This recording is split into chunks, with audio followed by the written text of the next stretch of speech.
Thank you, everyone. This is, that mic doesn't sound that great, but maybe it's going to get better. Thanks, Dave. Thank you, everyone, for coming. This is the Alpine work session on, today is September 11th. And our main discussion tonight is regarding the Alpine Charter School and allowing them to use town land for their school. So what we're going to do, the goal for tonight's meeting is information gathering, basically. No decisions are made because this is just a work session. We have invited the Alpine Charter Board here. Thank you for attending. Members of the public, you're all welcome to make public comments. I will be making a presentation on the timeline of key events since the inception of the town. The Charter Board will make a presentation, and then we will have some questions and answers for them, of course, and then finally we'll open it up to public comment. Please keep in mind this is a town council meeting, and you will treat everyone with respect. Personal attacks, outbursts, anything like that will not be allowed. Unruly behavior may be constituted, you may lose your time when speaking, and removal from the proceedings may be possible. We don't anticipate that, but I just have to give a disclaimer. So please use the golden rule, treat everyone as you would want to be treated yourself. So with that, I will jump right into my presentation. It's many pages, but hopefully we'll be able to get through it quite quickly. And if the presentation is going to be up on these television screens. And it is available for people at home on our website now. So February of 1989 is when Alpine was formally incorporated as a town, and you can see the original map of the town from 1989. In 92, they voted to annex several parcels, which are tract E, D, and F. And that's basically the property to the west of the originally what was incorporated. There was an ordinance in 93 that officially passed and approved the annexation of those. The official recording of the plat was done in 93, and the Alpine West annexation was completed. And this is what the map looked like in 93. You might not be able to see, but this is, Town Hall is essentially right here in this area.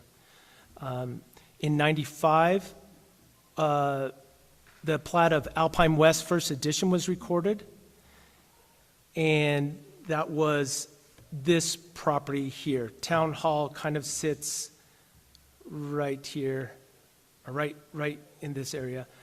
And you will notice on here that lot number 4 was officially designated as a school site in this addition plat. In 2006, the Child Development Center, we worked with the Wyoming Business Council to get funding for the Child Development Center, and then in 2010, the CDC was officially opened and a 5-year lease agreement was signed and has been extended twice since then. In 2006, the town adopted a master plan. It was prepared by Pedersen Planning Consultants. And what came out of that was basically they recommended for East Alpine West that we have the Alpine Child Development Center, wastewater treatment plant, new town hall, community library, a senior center, and potential for elementary school.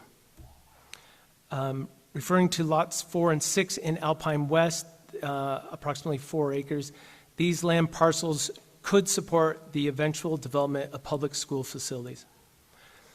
In the master plan, they kind of ranked priorities and encouraged the development of elementary school came in ranked 12th on the list for, well, I guess there's a three-way tie, but it ranked 9th with a tie. Again, you may want to read through these from 2006 when you have more time, but it is quite interesting. And the master plan is on our website, the original. I did want to read this real quick from the master plan. The town of Alpine has previously offered municipal property to Lincoln County School District Number 2. However, this offer was declined by Lincoln County School District. A forecast of future school enrollment that is expected from the Alpine resident population suggests a continuing need for an elementary school in Alpine. And basically, this information is transmitted to the Lincoln County School District. I found it interesting that they only budgeted $500 to follow through on this strategy, but not a very big amount. In June of 2008, official zoning map was prepared by Patterson and adopted by the town of Alpine within the Land Use Development Code. The designation for Lot 4 Alpine West subdivision was zoned for public and community facilities. So on this map, again, Town Hall is down here. The CDC is currently right here. The pump track and the skate park is kind of over here, and this is the fire department. In 2012, there was a resolution to vacate the road and replat that subdivision. And you will notice that lots 4, 6, 7, and 8 were renumbered lots number 10, 11, and 12 due to the pavilion encroachment. So that changed from what was previous. They've combined the upper 2 lots there. Here's a closer look at that. So the piece of property that we're mainly talking about today is just under 6 acres. Lot 10 there is where the library currently sits. In 2018, the zoning map was updated because of Alpine Meadows annexation, and you will see that carries through. Lot 10 and 11 are the lots that we're basically talking about, and they are set aside for public and community facilities. You will notice that everything in green is set aside for recreation and conservation. In March of 2018, the North Valley Education Committee, NVEC, was established by the town council, and their mission was to advocate for high-quality education for North Valley residents. 2 of the founders were Maida Dittmer and Tina Farino. There's many other that are in the audience that sat on that board. The results, after a couple years of work, was basically Lincoln County School District Number 2 recommended Alpine get their own charter school. April of last year, 2023, we asked the Lincoln County School District Number 2 to attend a work session. It was early in my administration. I just wanted to kind of sit them down and make sure we're on the same page. And the administrators came, and you can actually go back and watch that meeting. But one of the first things that they said was that Alpine, the fastest path to getting a school in the town of Alpine would be for Alpine to go and build their own charter school. November of 2023, we established via resolution the Alpine Public Education Committee. Some of the appointed committee members were Emily Castillo, Jordan Kurt Mason, Kelly Shackelford, Shay Scafidi, and Heather Goodrich. And they were tasked with finding the best path for the town of Alpine to find a school. And after a lot of time working on that, a similar result came. They came to the conclusion that working with Lincoln County School District Number 2 would be a long process to get a school because of the difficulties working within the state of Wyoming and all their restrictions. In February of 2024, the town council approved $10,000 from the economic development funds to support Doherty Strategies' $30,000 proposal. And the purpose was basically to figure out a way to get a school in Alpine. In May of 2024, the town council gave a letter of support to the Alpine Charter School, which went into their application.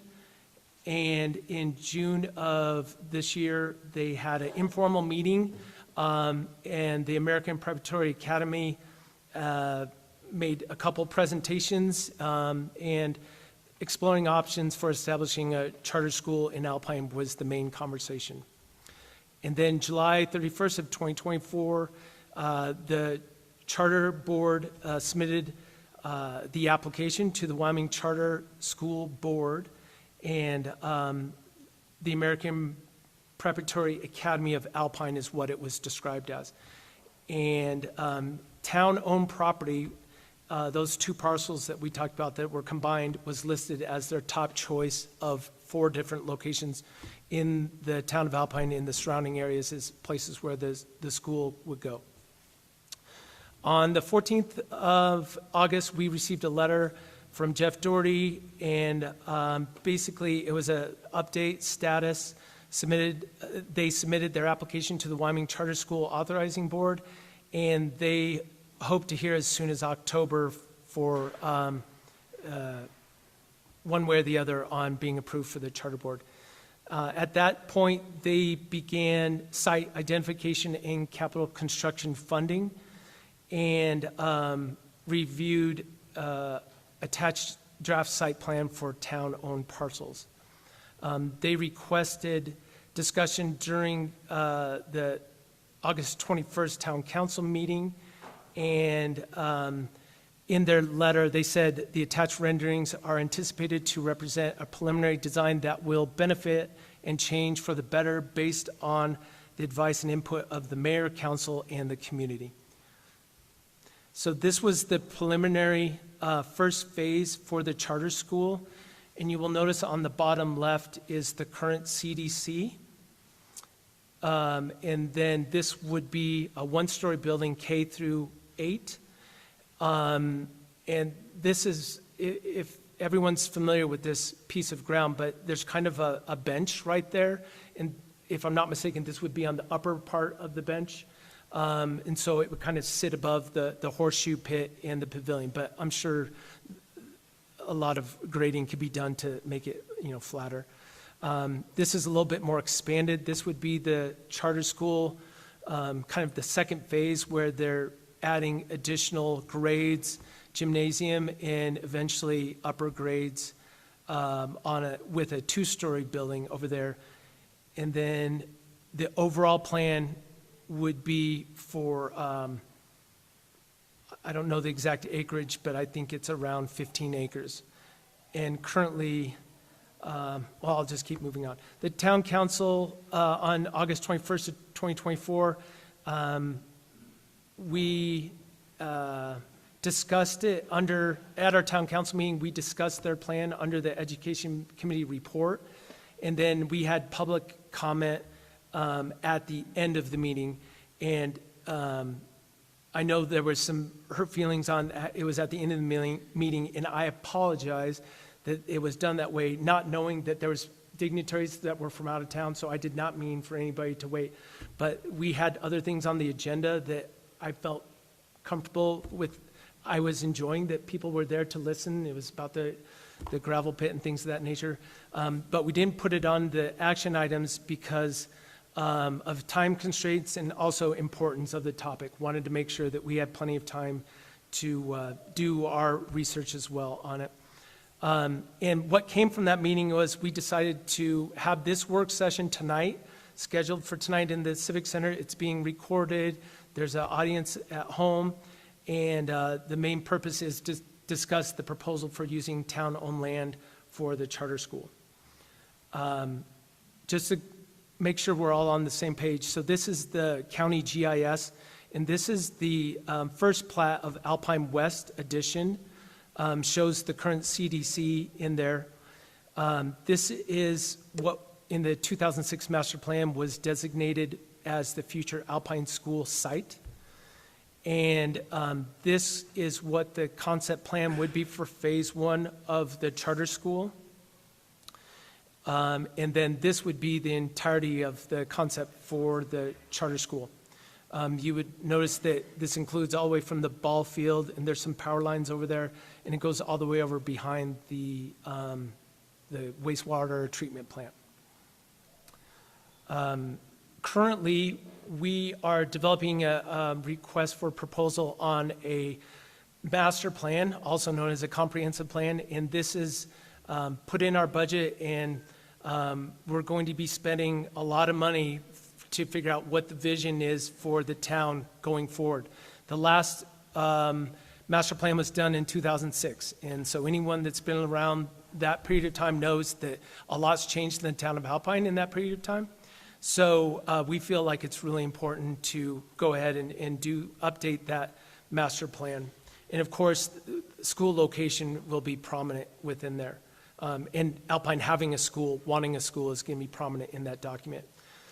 And just so everyone knows, next week on September 18th from 5 to 7, located right here, there's going to be a public meeting hosted by the Wyoming Charter Authorizing Board, and maybe the Alpine Charter Board can give us a little more information on that meeting, but I think it's the state authorizing board will be here to answer questions and make probably a small presentation. So I encourage everyone to attend, express their opinions, and contribute to the discussion. This isn't for just Alpine residents. This is for everyone who is concerned and wants to have their voice heard. So that's basically all I had right now. I wanted to turn it over to the Charter Board and let you guys do your presentation. I think they're going to switch over the TV here in a minute.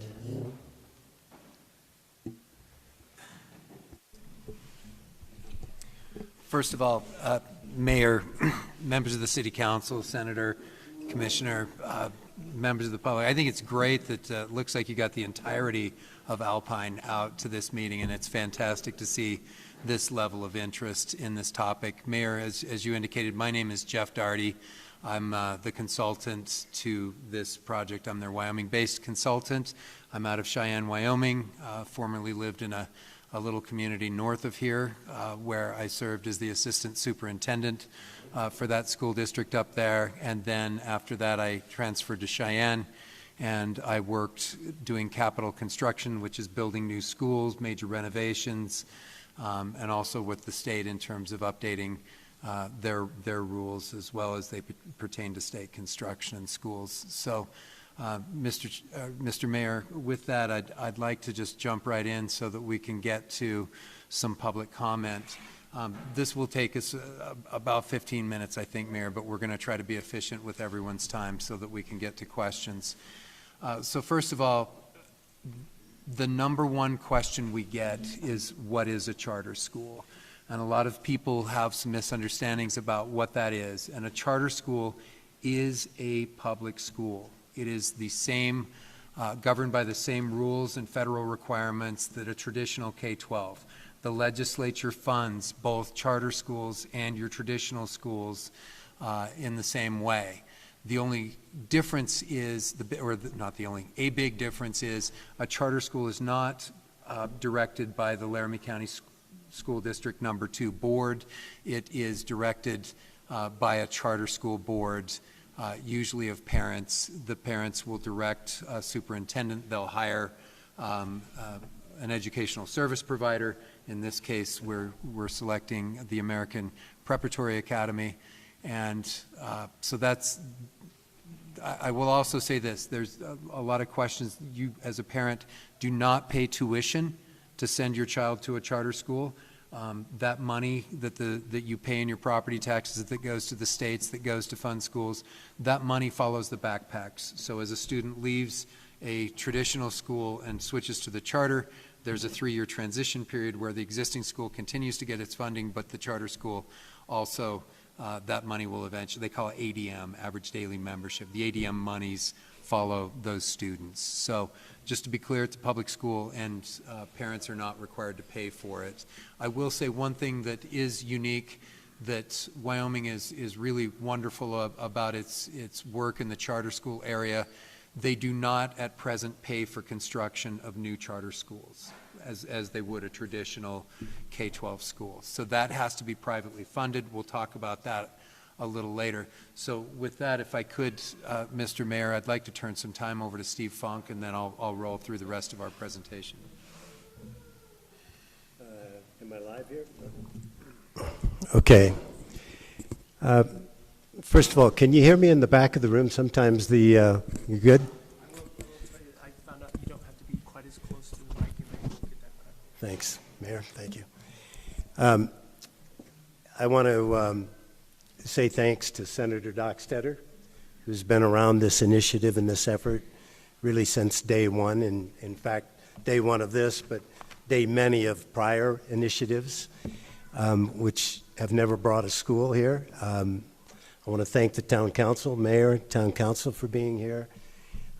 Everybody at home, wherever that camera is, thank you for being here. And Commissioner, County Commissioner Steve, and my fellow, we call ourselves the inaugural committee. It won't be the board of the school, but it's been the driving force of getting where we are today.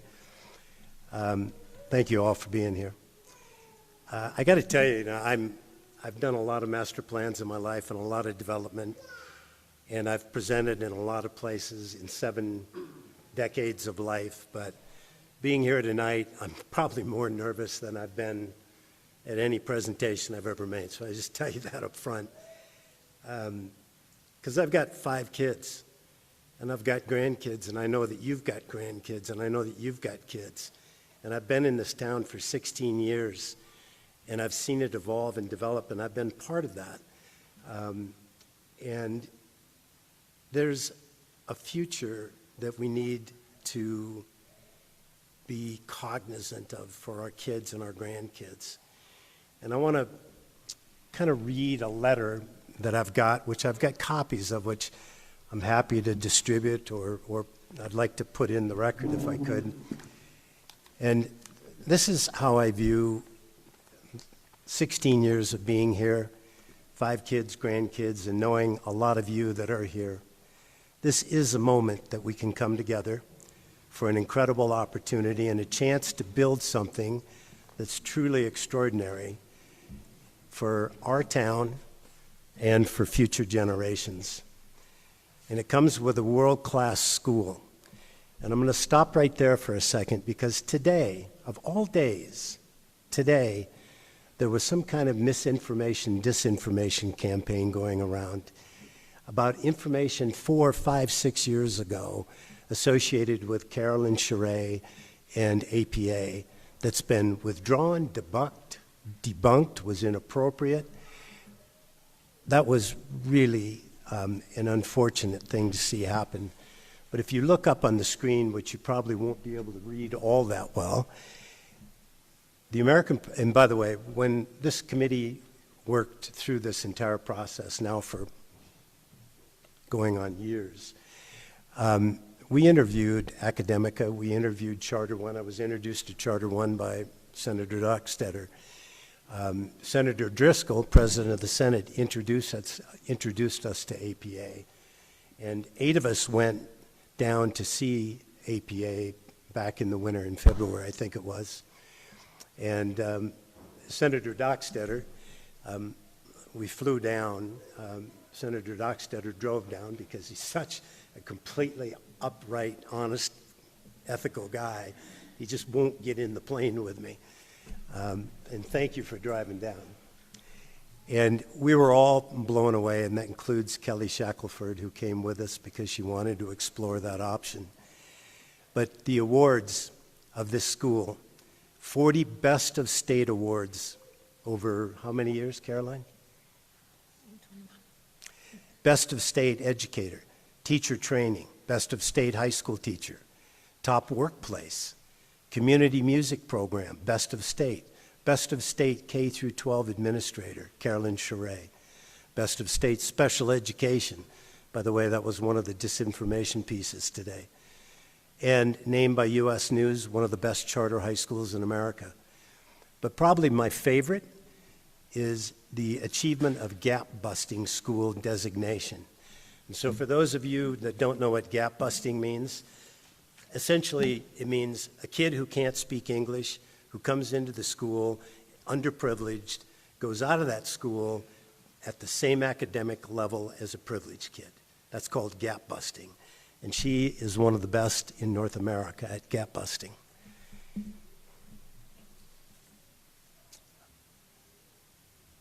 This isn't just a school. It's a dream that's been in motion for a long period of time, unfulfilled.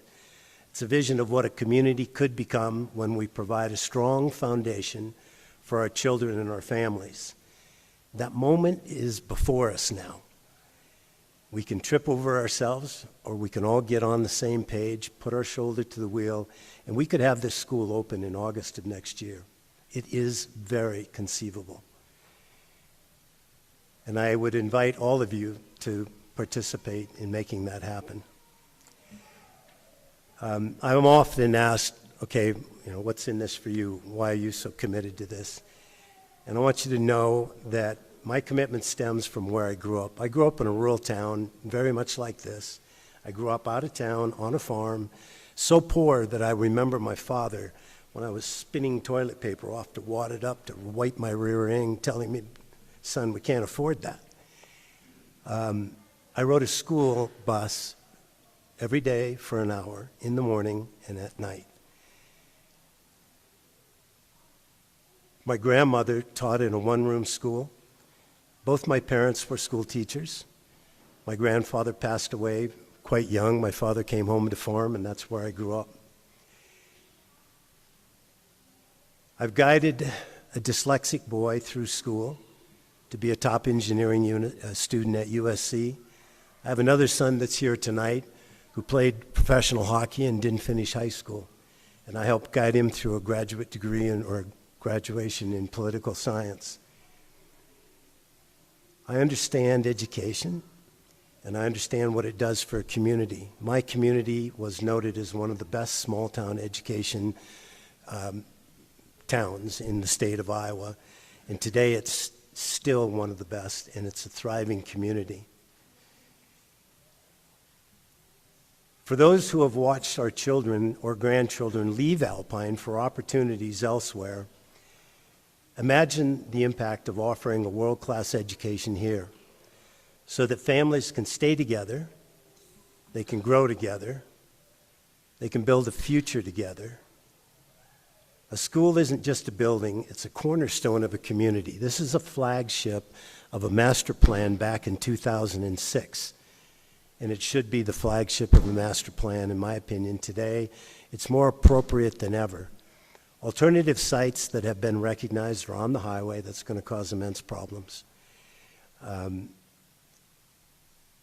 the school is really, as a friend of mine who's been very supportive of this, is the soul of a town. He's been very, very instrumental in supporting this. And neither one of us will probably live long enough to see this high school built. I don't know, maybe.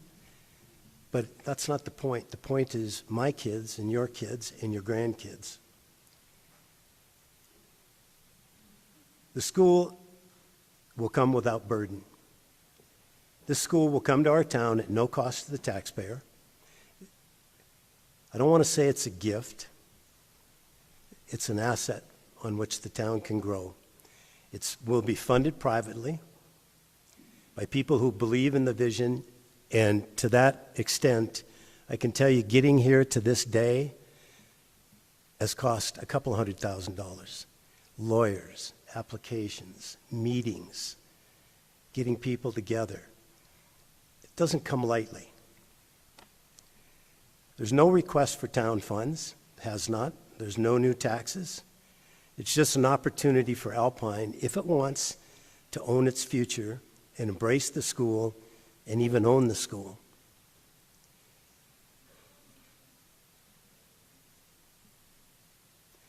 We're the largest town in Wyoming without a school.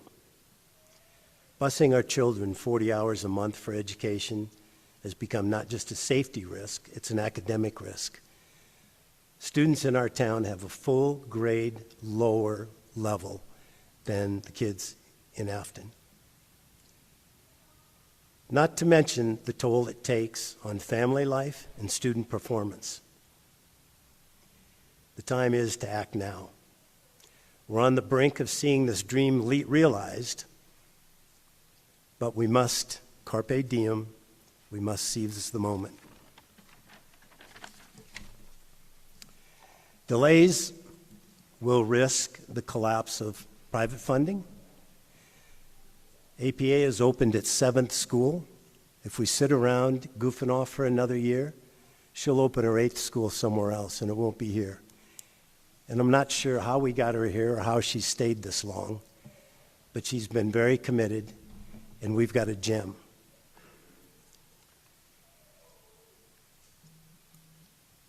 We can't let delays make this not happen. Senator Dockstader was instrumental in bringing us to this point, and I can't even tell you how instrumental. I would love to tell you the stories of Cheyenne, because it was probably one of the most entertaining couple of days and profoundly magical couple of days as it ended up. Senator Dockstader led that. And he is urging us, and he can say it himself, to solidify our commitment, especially regarding the land component. It's the one wild card that's still sitting out there. It's the last link to giddy up and go here.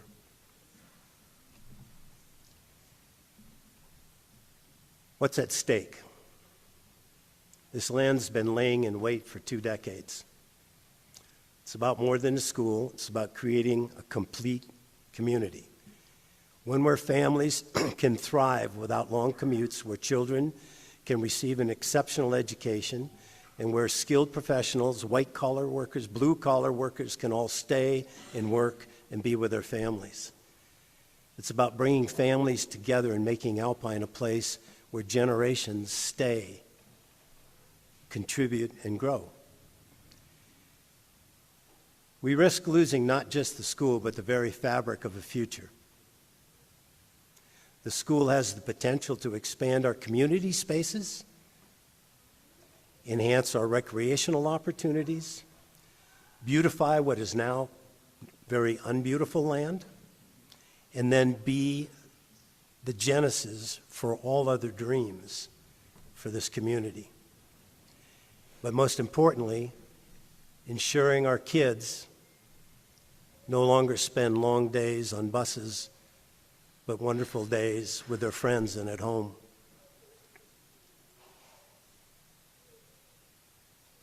It was once said our town has an average age of 55, and that maybe we don't need a school. Our town is not going to get younger, more youthful, more vibrant without a school. A legacy to build. This isn't just about today, it's about leaving that legacy. It's about showing Alpine as a town where we care about the children's education, where we invest in their future, and where we understand that a school is the heartbeat of a thriving community. We have the financing, we have the land, it needs to be committed, as it was in the 2006 master plan, and we have support all over this state. Already, I can tell you, I've had the University of Wyoming chancellor here. I've had the head of Western Wyoming Community College. Senator Dockstader was instrumental again in arranging for us to have an interconnection between our school and higher education in due course. And the darndest thing is one of the people that was here brought the University of Wyoming Dean of Engineering. And he happens to be a guy that I've known for quite some time. He lives over by Laramie. And he came here with the dean. And he met Caroline, and he looked at the sites, and he understood the town, and he talked to all his friends. And he called me up just a week or two ago, and he said, I'm going to provide honorariums for this school. These are the kind of things that will make this school great. And we have such great following, and we have such great political support. Now is the time. And I want to read you something that's been kind of my life premise. I was not educated as a businessman. I was born poor on a farm, but I got graduate degrees. And I learned perfection is starting. It's not finishing. Perfection is improving, not being complete. Perfection is having this school. Perfection is having our kids not on a bus for 40 hours a month. Perfection is our kids and our parents being together in a community. Perfection is community spaces. Perfection is starting. It's not finishing. Don't let imperfections, and we can all create little imperfections, and I'm sure we'll hear some of them tonight. Don't let imperfections get in your way. The school is ours to win. It's ours to build. And if we seize the moment, this will be the future of your children and your grandchildren in our town. So thank you for your time.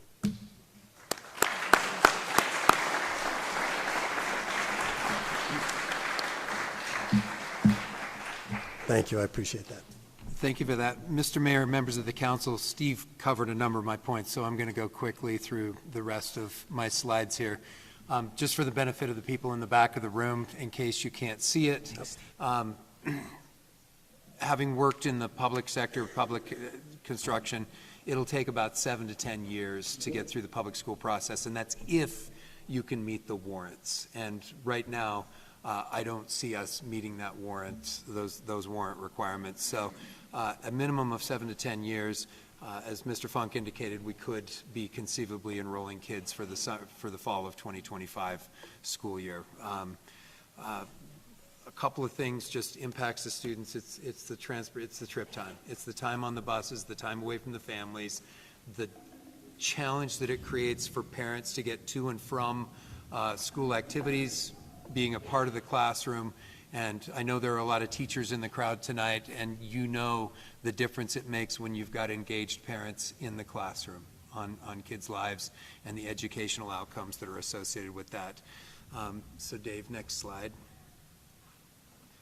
I brought the thunder in for dramatic effect. Is it working as I'd planned? Okay. So nuts and bolts really fast. The structure of a charter school, as I indicated earlier, is a little bit different than LCSD 2. In this case, you're going to have a local board of parents, made up of parents associated with the school system, and that board will hire an educational service provider like APA, and then the APA will have a headmaster or they call it a school director, that'll run day-to-day operations. Underneath the charter school board are two nonprofits. One is, of course, the charter school board, but the other one is the Alpine Education Foundation. What they do is they own the building and they lease the charter school, and they lease it to the school. Thank you. And the Alpine School Board runs all the not the day-to-day, they run the policy direction and accept the ADM from the state and do other things like that. One thing before I leave this slide, I want to point out to the community that this land is not being gifted to the school, it's going to be leased. And the reason why that's important is because, as Mr. Funk indicated, we've got some private financing we're lining up. It's no different than the financing you got for your house or you got for your car. Banks like to see equity. And so because this is a lease, it gives the charter school an equity position that allows us to qualify with a 20-25% down equity position and allow us to move forward with financing. Okay, Dave. Okay. I think we've already covered this. I think the mayor covered this pretty well. If you want to go to the next slide, Dave. This is our charter school application team that Mr. Funk referenced. Eventually this will be replaced with a charter school board, but this is the group that's bringing the application to the Wyoming Charter School Authorizing Board. And Mr. Mayor, I think you had one question you wanted me to touch on that. So the Wyoming Charter School Authorizing Board was recently set up by the state of Wyoming. We and Cody are two schools vying for one slot in Western Wyoming. So there's one slot that we're both, Cody wants to do a virtual academy. we want to do a full-on charter school. So that's what we're doing. They have never had an application come through them before, brand new board, so we are inventing this out of whole cloth right now. Okay, again, as Mr. Funk indicated, October is when we expect that. Assuming that goes well, and we think it will, then we'll be into design, bid, finance, construction, and over that, so that we're ready for a fall 2025 date. It'll be a steel building that I'll get to in just a second. Initially K-8, expandable to K-12. Oh, Carolyn, this is your slide. I'm sorry. Mr. Mayor, I'm going to turn it over to Carolyn Charette for this slide. Hello. I'm so excited to be here. So our model is a classical education model where we seek truth, beauty, and wisdom. It's very common now to have classical schools. So they're all over the country, and we focus a lot on things like classical literature and ways that kids can learn through vicarious learning through different things they read and do, and then also to be together in, I'm going down to the last bullet, second to the end, in a fun, engaging, positive, motivating culture. So those are like the really key important things, is that we try to seek truth, beauty, and wisdom, and we try to have a lot of fun and have a lot of engagement with our students so they love coming to school is our vision and our mission. We have a little term, it's called bursts of joy, and we like to have our kids have bursts of joy every day, and our teachers as well, because kids actually have a lot of natural joy, and so we like them to be able to experience that at school, and we'd like to experience it along with them. We have a strong emphasis on character development and learning how to be in community with each other. And then we have bullet number 3, leveled learning. That's a real key part of our program where for skills, for reading and math, our students get to learn those skills in smaller groups with students that are at their same level, not necessarily their same grade. And so students have a regular homeroom classroom for 3rd grade or whatever, but for an hour a day, they're going to go to reading at their level, and they might be with kids younger or older, depending on their level, and same for math. And so we take away the pressure and the stigma of when you're learning new skills, either being ahead and being bored or being behind and being embarrassed. And we do that through this model, which allows us to contribute to that fun, engaging, positive, motivating culture. So that's kind of in a nutshell, APA. All right, last couple of slides here. So this is a prototype of what this school would look like. They've recently built this prototype, I believe, in Cedar City. It is a steel building that we would frame out on the inside. The reason for steel, it's solid, durable construction, but it also allows us to erect it far more quickly than if we did a brick and mortar facility. So next slide. This is a prototypical floor plan. You can see that about 1/3 of the building is gymnasium space, and the rest of the building is classrooms, pull-out space, and a little bit of administrative space in there. Okay. I think you just saw this. This is the site plan that you just saw, so I think we can skip to the last slide here. So this is our call to action. I would submit to you respectfully that this is the most serious and realistic opportunity that this community's had for a school in a long time. And if we don't go down this path, it'll be at least 10 years. All your kiddos will be out of elementary school, potentially out of school altogether by the time we get a second bite at this apple. The other thing is, it's really critical that you speak and let the Charter School Authorizing Board know that this is important to you, it's important to your families, and they will want to hear stories from you about how you're affected by the present system in Alpine, and let them know how this might benefit you. And one of the important things is they're competing with Cody. We do have some T-shirts out there. And if you'd like to, we're ordering more. We would love it, even if you're not the type of person that likes to step to a microphone, throw a T-shirt on. They'll be able to see. Thursday. That's next Thursday? Yep. Oh, Wednesday. Sorry. Wednesday, next Wednesday. And the last thing I would tell you about charters that I forgot to mention earlier is charters have to compete every day. Public schools get guaranteed enrollment. Charter schools have to compete for your business. So they have to bring their A game every single day. The last thing is, we're so grateful that the town is setting up this space this time so that we can hear from you and they can hear from us. And it's really vital, as you've heard, for us to be able to go on the 17th or on the 18th and say, look, we have some preliminary support. They won't be able to get through an entire process. There's a longer legal process, but if they choose to move forward, it will be really helpful to our application. And I would tell you that time is of the essence. All right, so I think that's our final slide. Thank you, Mr. Mayor. If that Thank you, Mr. Doherty and Carolyn. I want to, if you don't mind, we'll open it up to town council to ask a few questions.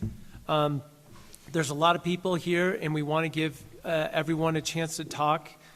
So let's ask our questions, but let's try to do it as efficiently as possible.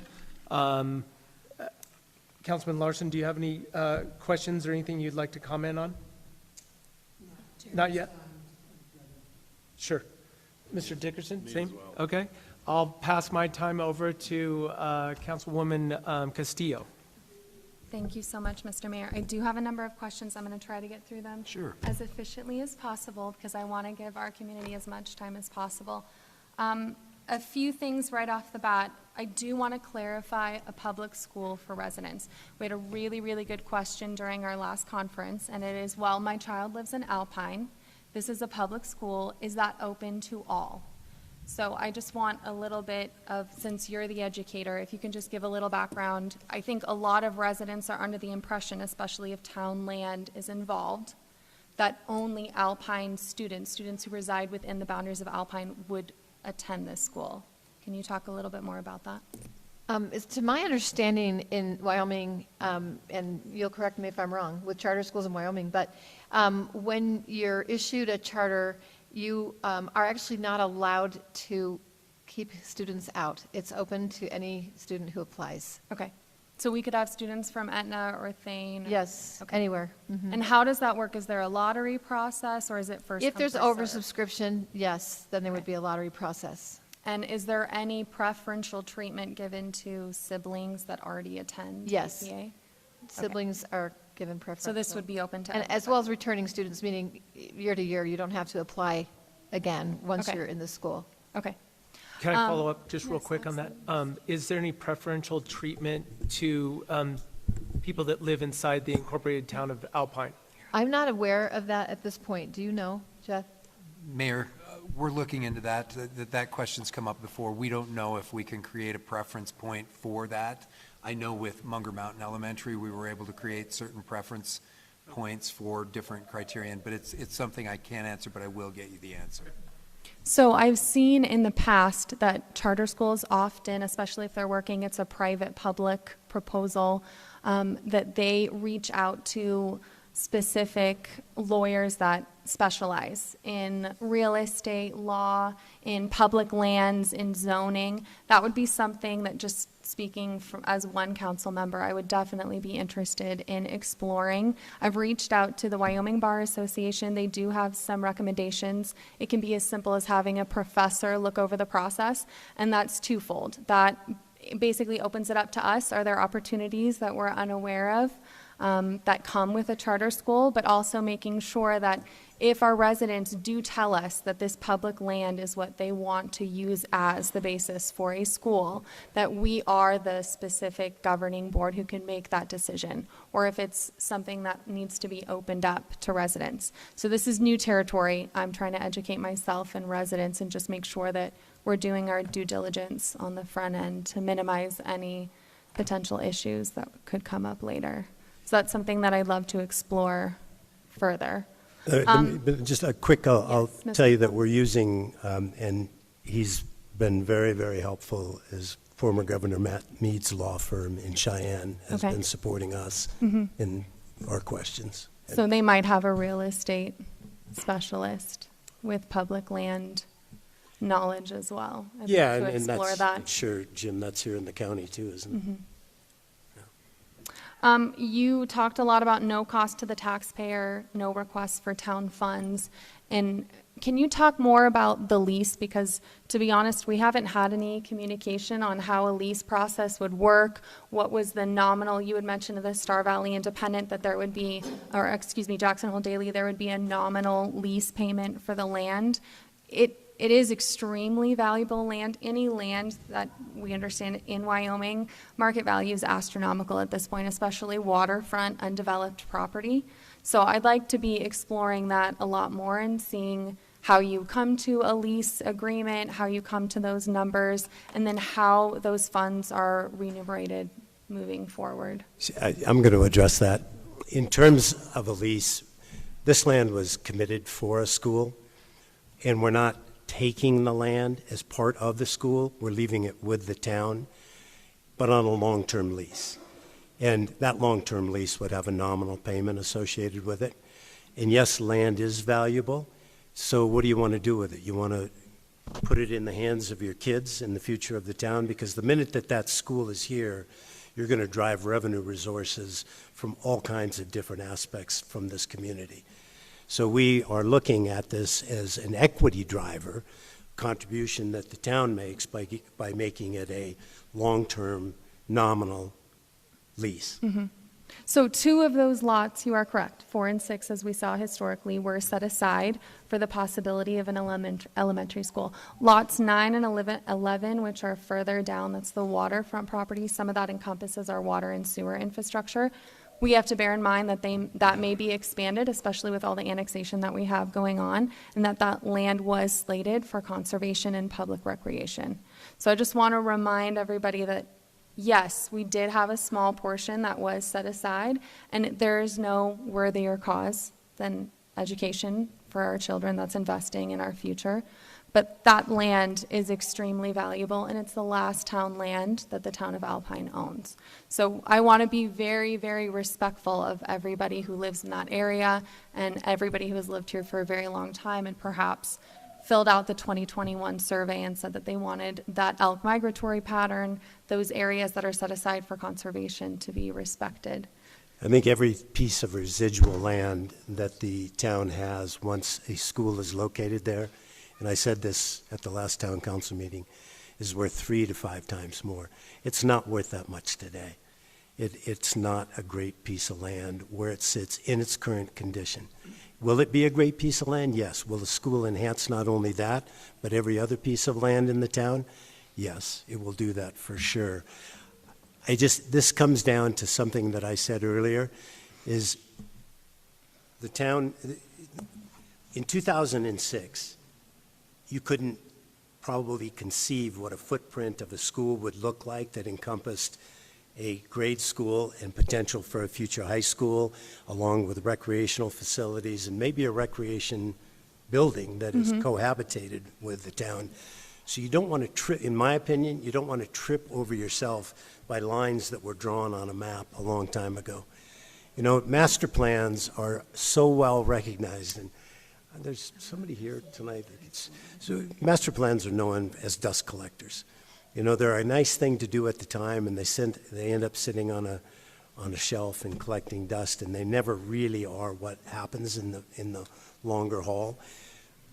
From my perspective, the biggest thing that needs to happen in the short term is whatever that configuration of land is, and her people have worked on this, and I know Colby, who's one of the biggest employers and has got a big interest in land down there.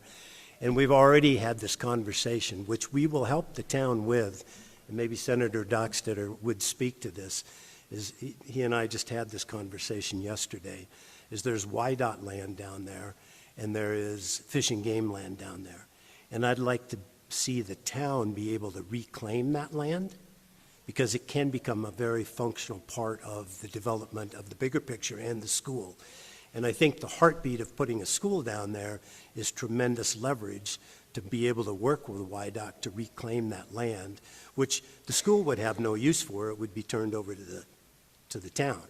So you would gain that land as valuable assets as well. Mm-hmm. And I don't know what you do with that land. Like you say it's valuable, so do you invest it in a school, or do you invest it in selling it and generating money to do something else? I mean, that's a decision you guys as a council have to make.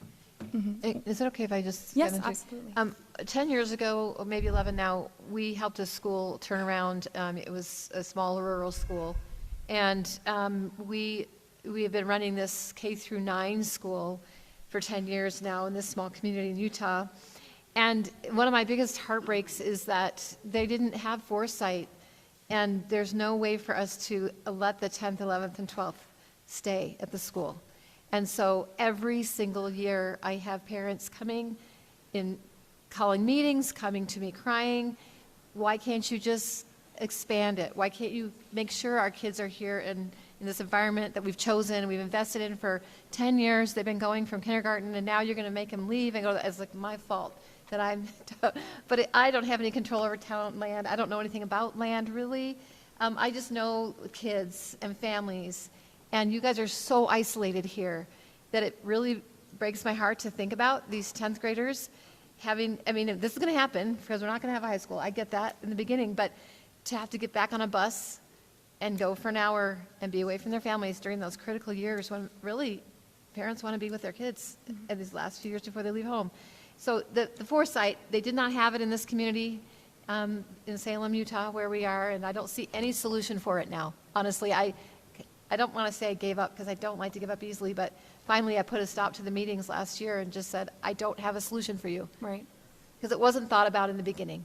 No, and I think that's a really good point, is it has to be land that can be expanded for further grades. I know we talked about, and correct me if I'm wrong, but we'd need a minimum of 10 acres if we were to expand into upper grades. Does that sound right about what the state, Jeff, what the state requires? Mr. Mayor, Councilmember Castillo, so a charter school is not necessarily, at least as far as I understand, obligated to follow all the Okay. state standards, but we have committed to trying our dead level best to try to meet the state standards, because you never know what's going to happen in the Right. future, and the state standards are there because of mistakes that we've made in the past, and we've learned and grown and got better. So I will tell you the state standards for an elementary is 4 acres plus 1 acre for every 100 students.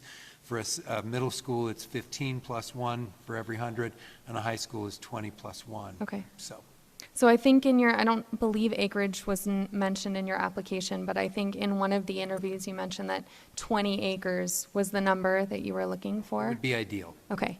So can you talk a little bit more about the other viable sites that you listed in the application? There were 4 sites that were listed. That was Townland, Alpine Flats, the Hoffman property, and the Klinger property. So have we received any communication? Have we received hard no's as far as their viability? What has that interaction been like? The mayor spent 3 hours with Michael Klinger. He can speak to that. I think it's probably not likely, and Michael's sister is here tonight if she wanted to speak to that. Plus, you're on the highway, and it would be a nightmare and a disaster to deal with turnout lanes, and you don't have sewer and water out there, and you got power lines out there that will I've already looked at it because I looked at being involved in that land actually with Colby Cox, and moving those power lines alone is a massive cost. You can't have buildings under those power lines. The Hoffman property, they've always been in it, we're never going to sell mood. And I was on the previous mayor's master planning committee, which didn't develop a formal master plan. And I dealt with them over and again, and it's just, no, we're never going to sell. Might they lease land? They have said maybe, but, you're taking a school in a situation in which land is readily available and the town owns it and can contribute it to help make this school happen. If you chase the school off to another place, you've got additional costs, and you've just made the whole issue. It's already been enough of a problem to get this far, but you've made the whole problem that much bigger. And so the answer is, I don't see either one of them. Both of them are on the highway, and I don't know what was the fourth one. I think the fourth one was it Alpine? Alpine Flats. What's that? That's a 33-acre, I'm sorry, Alpine Lakes. Alpine Okay. Lakes Palisades Investments. That one's not available because my family owns it, and there's not a chance I'm going to get involved in conflict of interest. That one's out. So you listed it No, I didn't put it in the application. I don't know. We were just talking about various pieces of land that could be available. And obviously, from my perspective, I wish that application never had any other piece of land in it. It just created more confusion. And they did put Alpine Lakes in it because it's 33 acres of flat land. Right. But my family and I are not going to get involved in a conflict of interest, or even the accusation or supposition of such. So that one's not available. Because for town land, we'll still have to go through a rezoning process, and traffic is something that I've had a lot of residents come forward and express concern. So it is a residential area. Traffic will be horrendous if we have to come up with turnout lanes on the highway for buses. And you can talk to the zoning. Mr. Mayor, Councilmember Castillo, so with regard to schools, there is an AG's opinion that indicates that schools are not subject to local zoning. They're just not. They're subject to local building codes, but if you look at the schools we've done most recently in Teton County, Munger Mountain, other schools around the state. Matter of fact, the legislature just about 3 or 4 years ago, on behalf of Foster Freeze, amended state statutes to say that whereas the public schools are not subject to zoning, if that's the case, then private schools are also not subject to zoning. They are subject to building codes, but I can provide that legal opinion for you, and we've actually been trying to work through the town attorney to make sure that that individual is up to speed on that concept. I'd be interested in seeing that, just so I can act as a liaison with planning and zoning. Councilman, one of the things that we all know in life is that if we all put our shoulder to the wheel, we will figure out how this works. And we can create our own impediments, or we can create our solutions. And if we all work together, we will have solutions, and this school will get built pretty lickety-split. It's loaded and ready to go if the town gets behind it. Mm-hmm. Well, and just so you understand my position, these questions are all in the interest of transparency. I totally I'm an understand. elected official. I have a public that is entrusting me to work alongside my colleagues and ask all of the difficult, complicated questions now so that there are no surprises later. I completely appreciate that, and I will always return to the comment, if we work together and we think can do, we'll figure it out. Well, that's wonderful. Do you mind if I say just a couple things on the Yes. different Yeah, go ahead. properties, if you don't mind? As you mentioned, I have talked to the Klingers and had an amazing discussion with them, and I think their goal is not clearly defined on what they want to do with that land, and they're still trying to figure that out. That definitely could take some time. The Hoffman property, which is just south on the turn going to Etna, so people know. I agree that they say they're never going to sell, but a lease may be an option for them. I do disagree with you that location on the highway, in my opinion, is the better location for a school. They've just redone the highway going out there. As you know, the highway goes from 5 lanes to 3 lanes, basically right where the school entrance would be, and you'd be having to go through a residential area to get to it. So I think these are concerns that have been expressed to me, and I think if there was time for YDOT to do a traffic study or at least look at the different options, that might be the best thing to do. But of the 3 locations, I think access, this location in town, the town line might be the worst, but you're right, there might be solutions that we're not even aware of that we can come up with and figure out the best ways to avoid that. Coming by Yankee Doodle. Yeah, I mean, so that would definitely, that's probably the longest time frame to figure out how to do that because you're having to deal with the BOR, but I agree, that might be a great place to access, and it opens up kind of that business corridor down there on the bench, and many people here have heard me talk about it, but my vision is that we have a river walk that starts up at the mouth of the Grays and goes all the way down around Melvin and is adjacent to the river, it would be a huge boon for the town, and that would maybe even be in the works as a access to the Riverwalk. So you're right, there's other ways for sure, but thank you.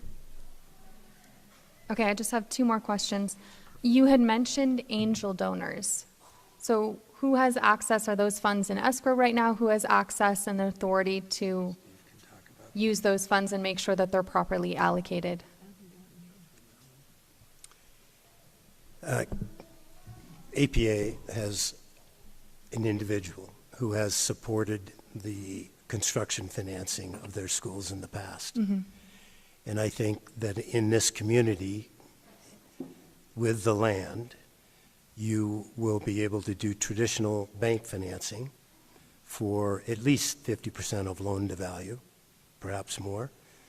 And that would mean that a development that we estimate will cost $12 to $14 million would have the equity of the land, $7 million of debt financing, for instance, and then $7 million of private financing that's either coming from her or from our community here.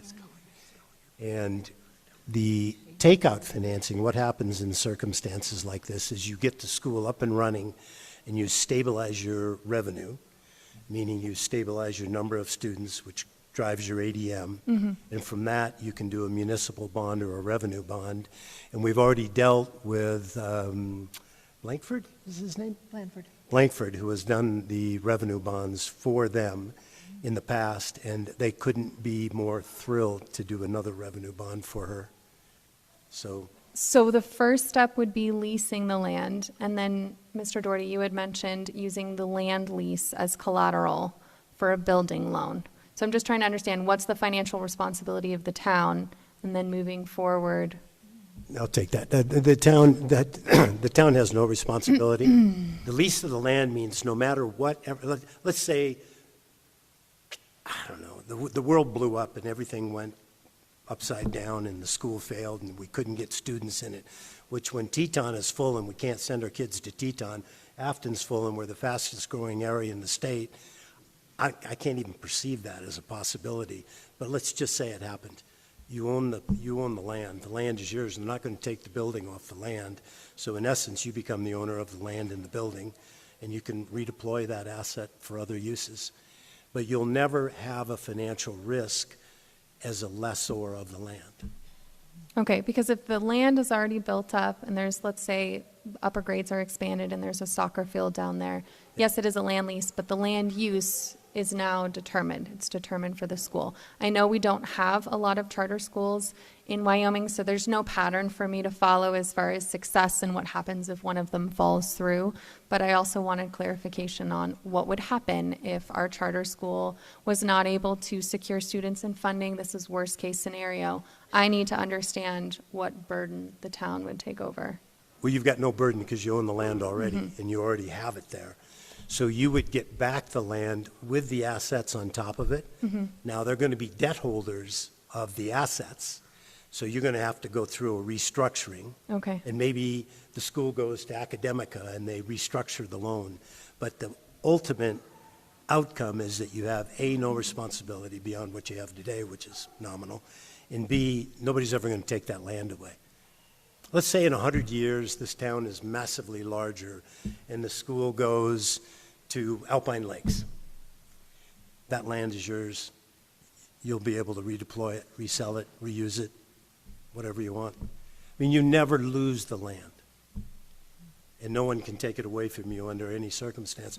I guess, unless Jim would know this, unless you pledge the lease against the loan, which we're not going to do. So until student revenue starts coming in, there are resources that you can provide evidentiary support of that will be able to front these costs at the beginning. Okay. So moving forward, obviously, we'd love to stay in contact and to have as much of that accounting as possible. Last question. You talked a lot about urgency. And so from my understanding for the timeline, we do have some room when it comes to choosing adequate land. Let's say we beat out Vitalis and Cody and we achieve an application approval. is there an amount of time that we're given? Let's say you have 3 months, 6 months, a year to find adequate land. And at the end of that time, is our permit revoked? What's beyond your commitment, Carolyn, what's the urgency behind finding this land immediately? The Wyoming Charter Board is brand new, and I don't know that we have received from them anything about their timeline after. Okay. Have we? That you know of? Okay. So the urgency isn't coming from them. Okay, The urgency is coming from the expense of dragging this out. So usually, there's this timeline you want to have condensed as much as possible from the time you say go to the time you have kids in seats. So, because that's when your revenue starts flowing. If Right. you don't start flowing the revenue next July, then you're asking your investors, someone's going to make another 12% on a bunch of money for another year with no way to make that happen. Right. Do you understand? yes. So it's kind of an impossible situation that charter schools have been put in, and we do it over and over, where it's like, okay, go. Oh my gosh, get kids in seats in July so that we can start getting revenue flowing. So we can start paying these investors who are willing to just come in on my reputation. That's what they're going to do. They're going to have to come in on my reputation and say, yep, we think it's going to happen. So here you go. So it's increasing by 100% if you push another year, Right. those expenses. And just to be frank with you, I've only done schools in Las Vegas, Michigan, and Utah. Utah. I've never seen costs like I've seen here. Your costs are very high, not just for buildings. I don't need to tell you this, right? But for employees, your costs are very high. And so I don't think you have a lot of flexibility to be expanding by 100% on your timeline. Okay. I mean, I'm not saying you couldn't. I'm just saying No, I just didn't know if it was coming you from shouldn't. donors. I don't know if it's a good use of taxpayer dollars, is what I'm saying. Right. But can I just walk through the timeline? So let's just say October, we get the go for it, right? Are the funds, when do they literally have to be committed? Let's just say instead of pushing for August of 2025, we push for August of 26 to open the school. And then we worked back on the timeline, the time to construct the school and get the financing all on board. I mean, is the only risk, and it sounds like we need to figure out, do we risk losing the charter if we don't have it built within a year? I would assume that that would not happen, that we'd have some availability to, let's just say we get the charter in October, we have a plan put together, exactly what's going to have, we maybe even involve YDOT and figure out some of the traffic questions that we have, and then we figure out, I do this in construction all the time, we know we want to move in on this date, and then we work back our schedule from there. So I would assume that we would probably likely be able to keep the same amount of financing. We wouldn't necessarily have to sink a lot of money in until we started construction, possibly. If I'm wrong, just let me know. But it seems like we might be able to give us a little bit of time and then make a real educated decision on location and all that stuff. But correct me if I'm wrong. Yeah, I got to say that, again, you go back to the town making a contribution of the land to get a school. That isn't going to happen on any other piece of land. There's no other piece of land that's readily available at this point. You can't see it. And there's such an irony here, is that the irony is that that land has been urgently looking for a school for 20 years, and now the school is here for it to satisfy that land's urgency. I don't see that land as being a bad piece of land at all for a school. And a year from now, you can't hold financing in place for a year. Financiers end up doing other things. They go other places. They change their mind. Economies change. Carolyn Charest, I don't know if she is going to be patient enough to wait for us for a year because she has so many other people chasing her for an 8th school. It's inconceivable to predict what's going to happen a year from now. But one thing that will also happen is that we can't continue to carry these costs today. I built a budget, sorry to interrupt, just Steve, but when I built the application, and I encourage everybody to read it, it's online, it's beautiful. It's like 175, I don't know how many pages, and plus 300 pages and attachments, and it's really interesting. I found it fascinating. I love it. I'm being sincere. Read your application. It's the blueprint for your school. It's really exciting. The problem is we had to build the budget. Pretty specific.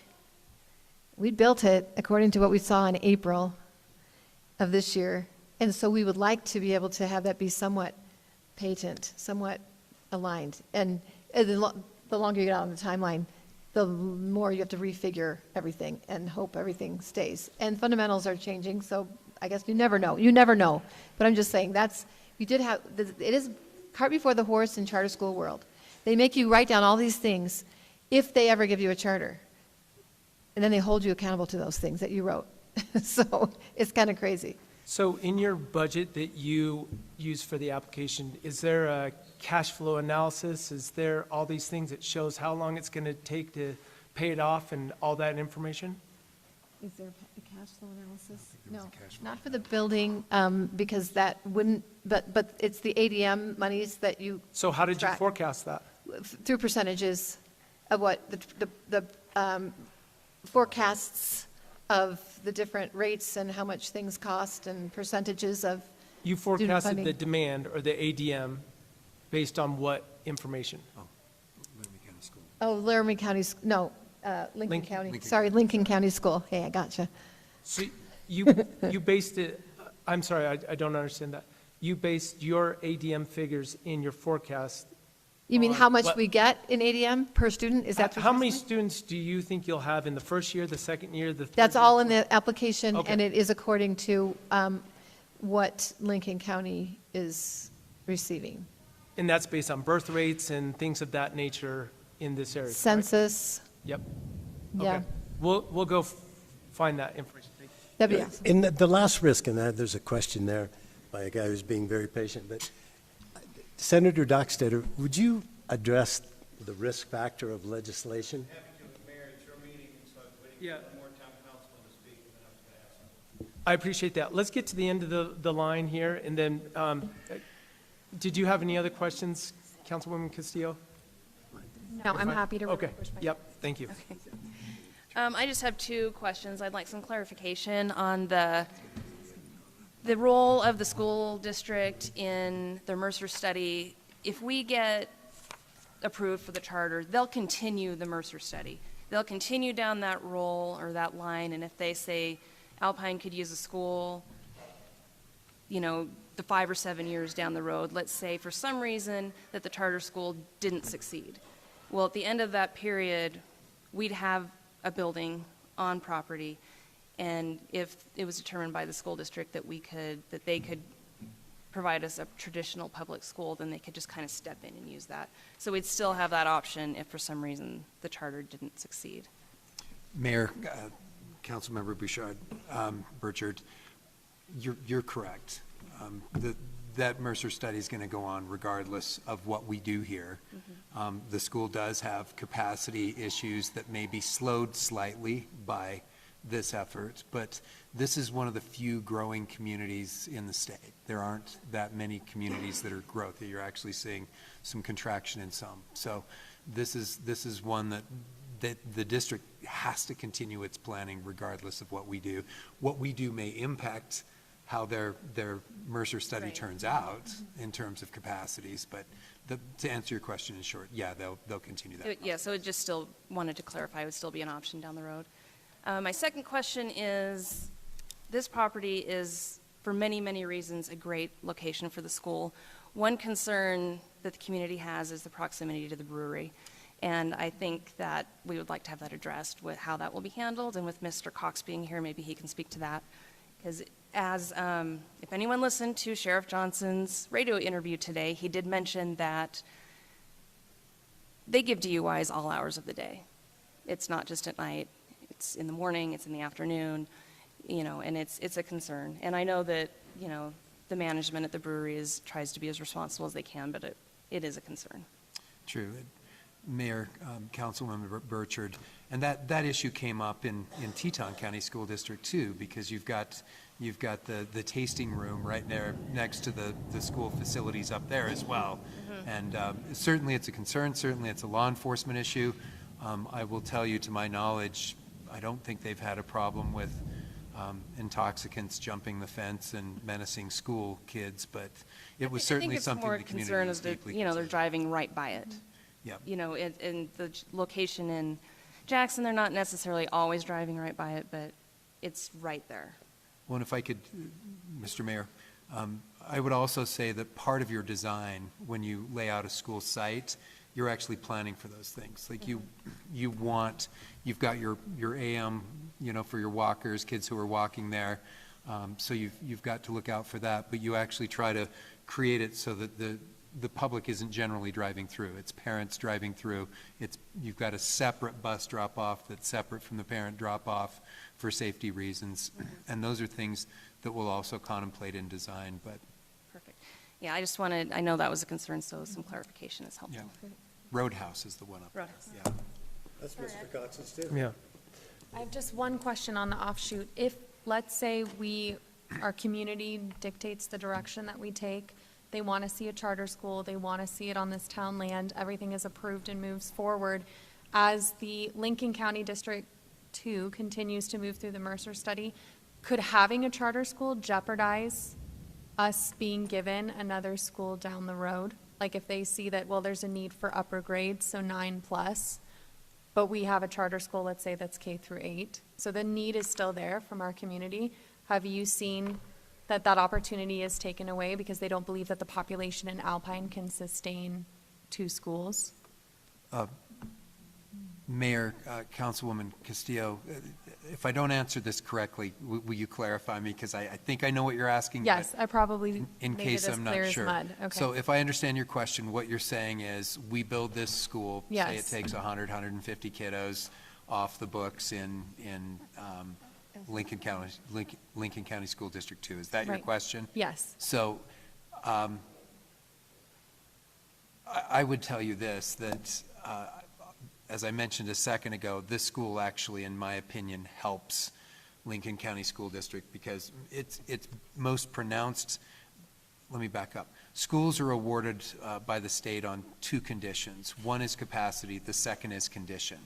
So what they're looking for, you heard me talk about warrants earlier. So in order to say that a school is warranted, you have to show that you're going to bust in capacity or that your schools are in unacceptable condition to be able to deliver the educational basket of goods. So those are the 2 reasons that the state will build you a new school. So in this case, what the state is looking at is Lincoln County School District number 2 is growing. Its capacity is most pronounced at the secondary level. And so we, as a K-8, will provide some relief to that capacity problem for them. We will not solve their capacity in its entirety. And they're not, they're trending toward a bust. They're not busted, to my knowledge, yet. Did I answer your question? Yes. Okay. Thank you. I just didn't want us to jeopardize a further opportunity for different grades, if that would save us from having to build a second school. Thank you for the questions going back and forth. We have a few dignitaries that are here. Senator Dockstader, I was going to give you an opportunity to make a comment, and the commissioners, if they wanted to make a comment, but at this time, if you'd like to come up and address something, yes, please.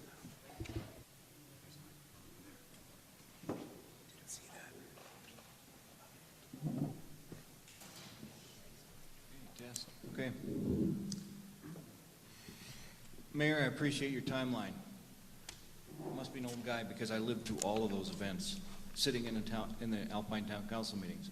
We used to meet up on that stage, in that corner, and then up in the little office up there until we eventually moved where we are. Let me add one very key thing to the timeline that we may have missed. When I walked into the Capitol last winter, the first place I stopped were the education attorneys. I said, I want a charter school, I want a piece of legislation to put a charter school in Alpine. Because I worry that if we wait and hesitate, and I hear your concerns, understand them, but if we wait, others will take our opportunities.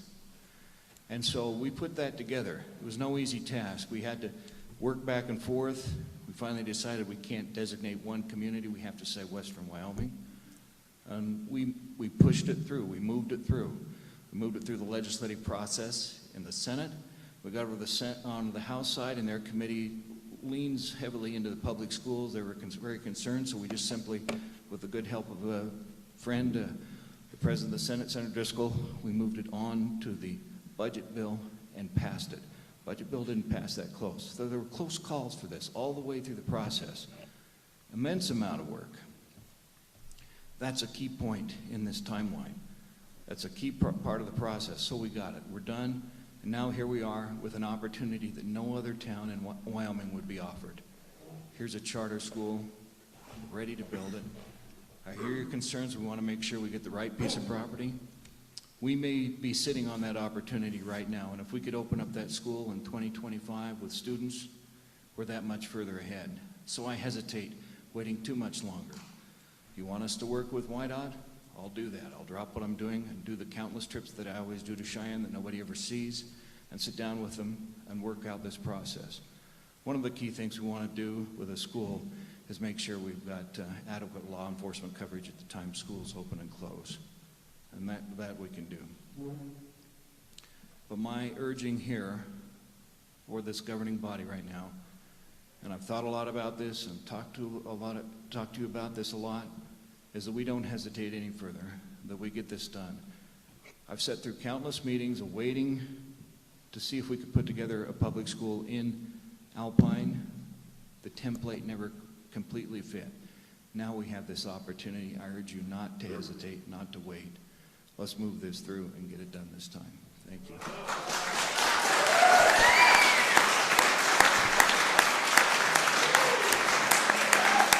Thank you, Senator.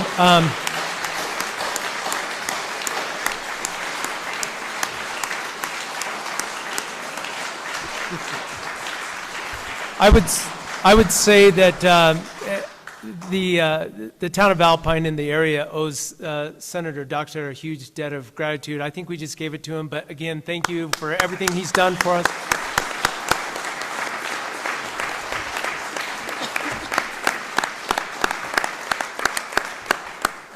Commissioner, did you have any words you wanted to? Yeah, well, please.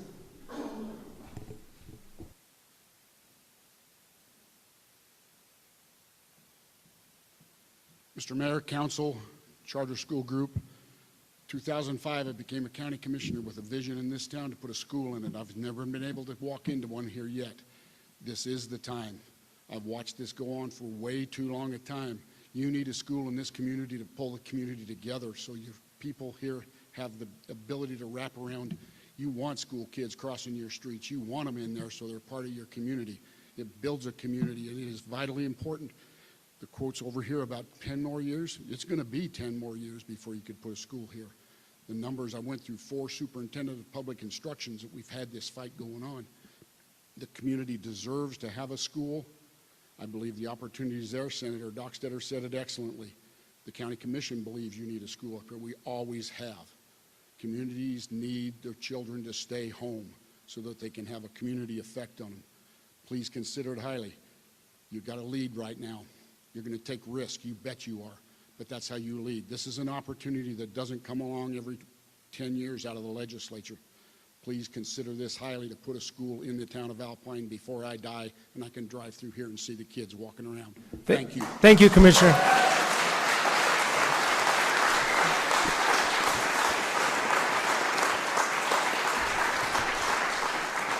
There's one more person I wanted to give the opportunity to speak before we get to public comment. Mr. Cox, Colby, did you want to say anything now, or did you want to wait? I'm happy to speak now. Okay, thank you. Please just let everyone know who you are. Okay.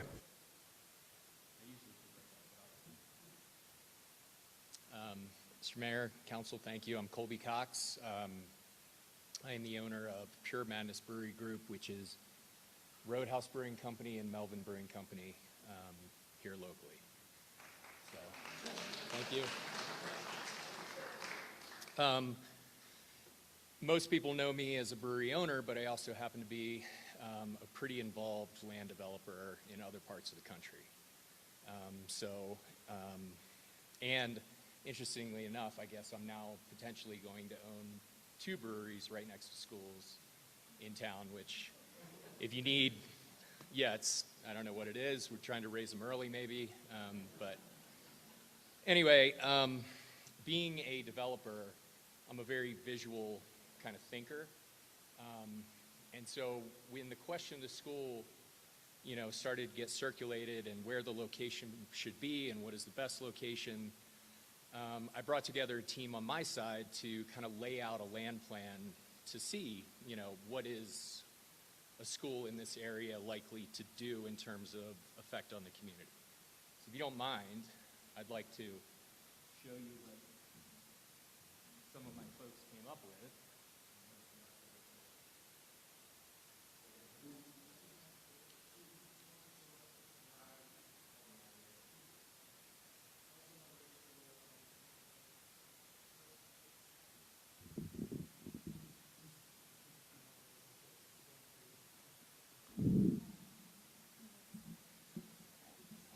Okay, so this is not a application for development. This is just the way I think.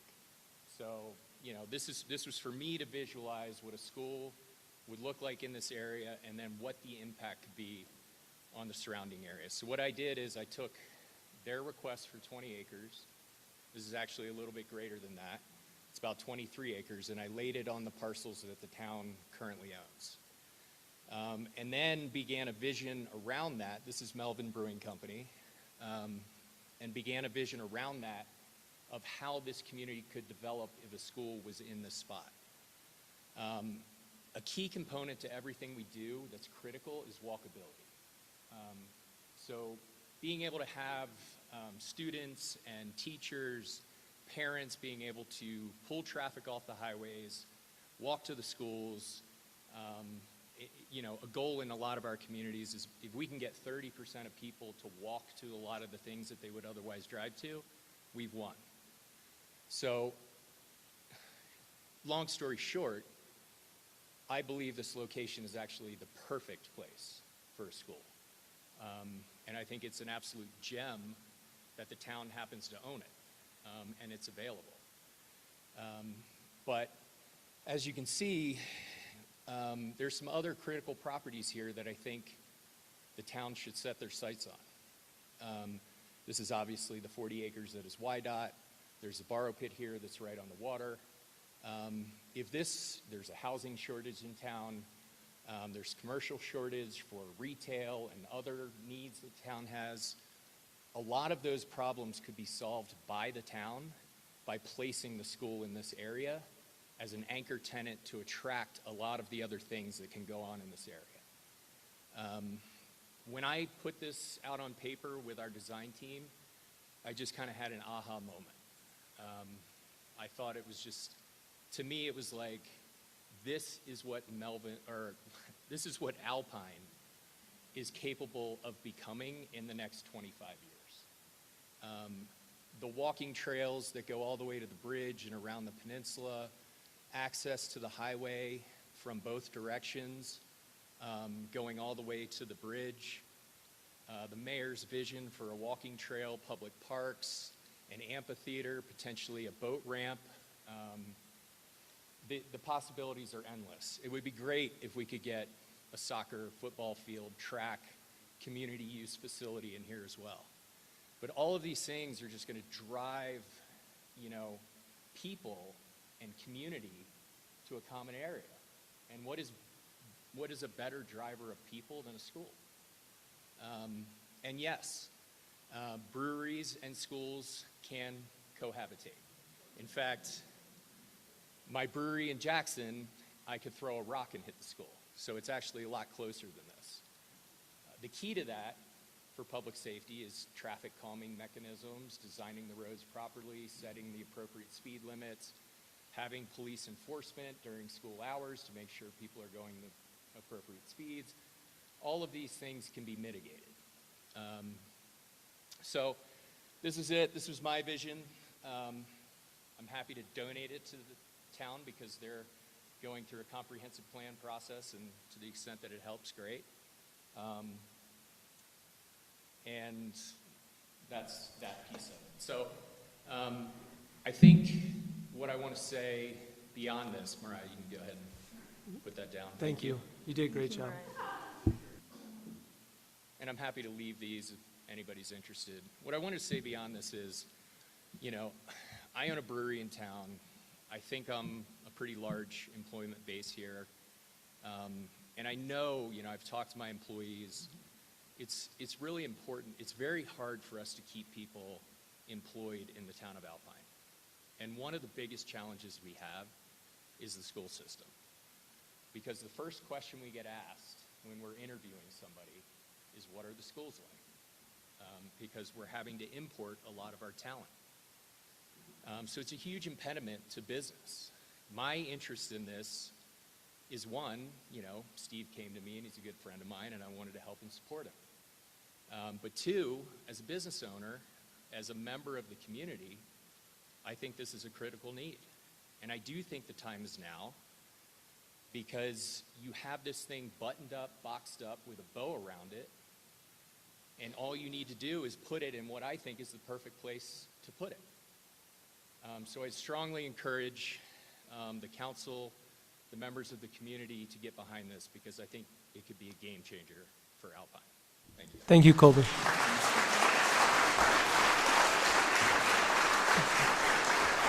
You can just leave it right there. Okay, so now we'll move into public comment, and we'll just have everyone line up right over here. I'm going to try to restrict people to around 2 minutes because we have a lot of people here that want to share their mind. Let's try not to say the same thing over and over, multiple people talking and bringing up the same point. So at this point, I would yield the floor to the first gentleman. Thank you. Good evening, Mr. Mayor. And give us your name. I'm sorry. Ken King, Alpine. Three concerns that I'd like to bring up. I know the charter school was saying a lottery system and the school to be built in Alpine. What happens with that lottery system if students or residents of Alpine aren't able to use the school because of this lottery system? I don't know if you want to answer that. It's yet to be determined, it sounds like, but Carolyn, if you don't mind. Yeah, so that's something like way in the future. The capacity of the school is going to be adequate for sure. We're really feeling from the census and all the numbers we looked at, I don't think there's going to be any kids turned away at all in the beginning. But we need to start working pretty quickly on the Wyoming Charter School Authority, and I'm working on that. I just mean like working with them as they develop their policies, because in our state we can give a geographical priority, and I'm sorry, in Utah we can. And so I know that it's allowable in the federal law because we do it in other places. So we would need to start working with Wyoming too to see if they don't have that already, which they may in their policies. I don't know for sure, but they would implement that. So it's basically them just giving us permission to provide a priority enrollment based on geographic location, and they pick a number from like how many close to the school, basically. I'm just worried about the town committing land and Alpine residents not able to utilize the school. So that's a big concern. The other one is funding isn't totally secured yet. So when will that be known to the public, if this can happen in a year? Yeah, the cart before the horse thing, if you don't mind. Am I supposed to do something else? Okay. Is that if without a charter, you can't get funding. So it's like, oh, I have people interested, former funder, people who funded for us before, but until the state Wyoming Charter Board awards this contract, then we can't really move forward any further than we are. And is funding secured for decades going forward, where the town isn't responsible for those funds? Yes, that's what the plan is. Yes, they would not be. The other critical factor. The other critical factor is the land. I mean, you got to plug in the approval and the land for financing. And just one other, one of the council members mentioned a brewery close. Well, you've got water close. So what about students, young, being monitored because of water. Those are all good points, thank you. Good points. The next speaker, could you just, all public comments, make sure you talk into the mic so we can pick it up really well here, but also at home they can hear. Thank you. Josh Floyd, Alpine. Should the town decide to move forward with a land lease, how long is the agreement that the town of Alpine and APA enter into? And if we, the people in time, determine that APA is not the best fit for our community, how do we go about finding a new charter or reforming the current model? Thank you. I would yield to Carolyn, but in general, we have had open discussions about this, and there is a period of time where if things aren't going well, you have said that you would be more willing to back out, and our contract would say that. Yes, absolutely. That's the second question. But the first point he made, I just want to make a correction. The land lease would never be with APA. It'll be with your nonprofit organization that's headed by your local residents here. We're not interested in that long-term ownership of a building here. Thank you. Jordan Kurt Mason. Good evening, Mr. Mayor, council members. As you know, I have a vested interest in bringing education closer to Alpine. I'm currently serving on the Alpine Education Committee, and my wife served on the previous NVAC. My wife and I have also taught many sons and daughters of individuals in this room. I stand before you and ask you to press pause and breathe. The current proposal of using our very limited town land for the American Preparatory Charter School seems to have some serious questions without great solutions. I would like to speak to a few of these issues that should not be overlooked. Every school defines themselves in three categories: mission, vision, and core values. These three pillars make up the very fabric of an institution. What is your goal? What do you wish to achieve over time? What principles will guide you through all of this? Every school leads with these three items, posting them on the walls, in yearbooks, and in this case, an advertisement. APA has advertised, not teaching, CRT, SEL, and DEI. In case you are unaware of these acronyms, CRT is Critical Race Theory, a grad school level theory course. SEL is a social emotional learning and is the study of the brain and emotions and strategies of navigating your world. DEI is diversity, equity, and inclusion, and an organization framework which seeks to promote the fair treatment and full participation of all people, in particular groups, who have historically been underrepresented. These three are dog whistles to a far-right political stance, and I am a firm believer that politics has no place in education. And I know many families in Alpine would agree. Taking this stance alienates many potential families from enrolling their child in this charter. Furthermore, if you look into the American Preparatory Academy's website, there are many references to BYU professors. This gives the feeling of a strong LDS influence and opens the door of a potential lack of separation of church and state, further reducing potential families that might enroll their student in a local charter. Lastly, I must speak as an educator for other potential educators. In case you've been living under a rock for the last 5 years, there is a major teacher shortage, especially in our area. Teton County and Lincoln County are both desperate for quality teachers.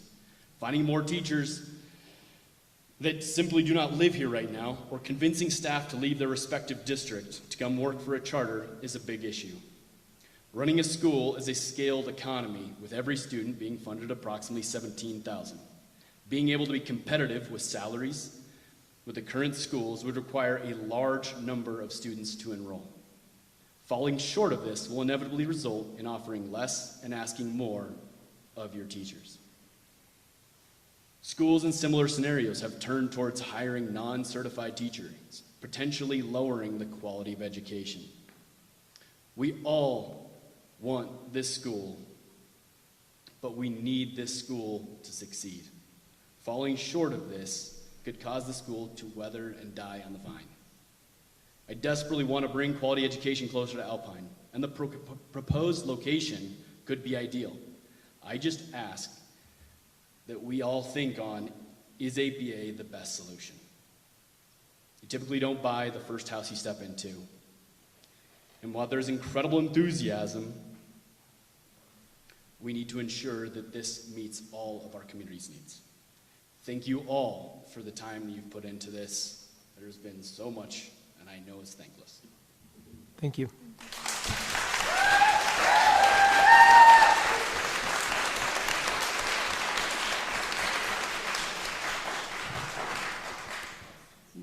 My name is Bill Neeb. I run a local business here in Etna. I'm going on my fourth decade here in Teton Valley. Yes.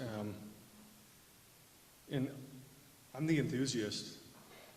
I remember sitting in the same room 20 years ago in a fundraiser to elect a friend of the Lincoln County School District so we could have some representation in Alpine. We've been waiting for the school for a long time. The school is the heart of the community. And I hear a lot of, why shouldn't we? Yeah, but. We've been waiting for this moment for a long time. Steve Funk's taken a position. He's got no dog in the fight. He's invested tens of thousands of dollars. He's stroked checks from a lot of us in the community that we believe in this. The time is now. We could say, well, why but, yeah, but we've been waiting for this for 20, 30 years. The time is now.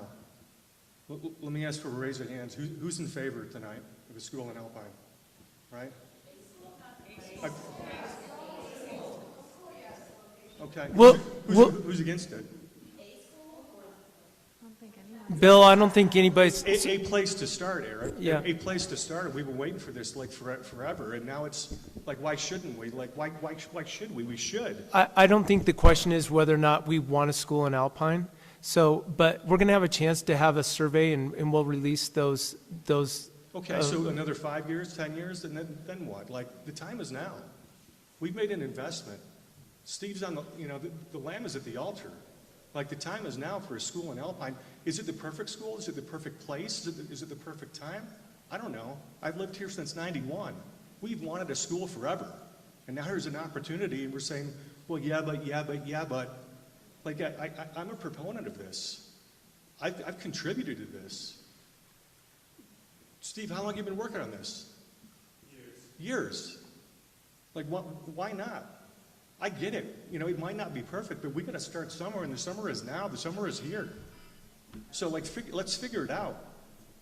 I get it. I appreciate the concerns in this and that and this and that, but I mean, this is it.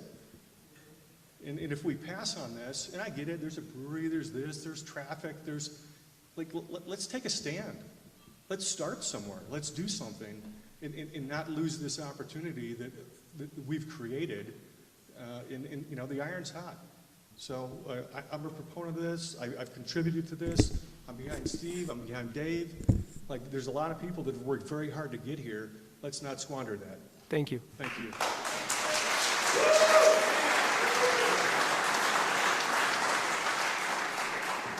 Hi, Heather Goodrich. I'm going to give my background really quick just so you know what my motivations are. I have been a public school teacher for 26 years.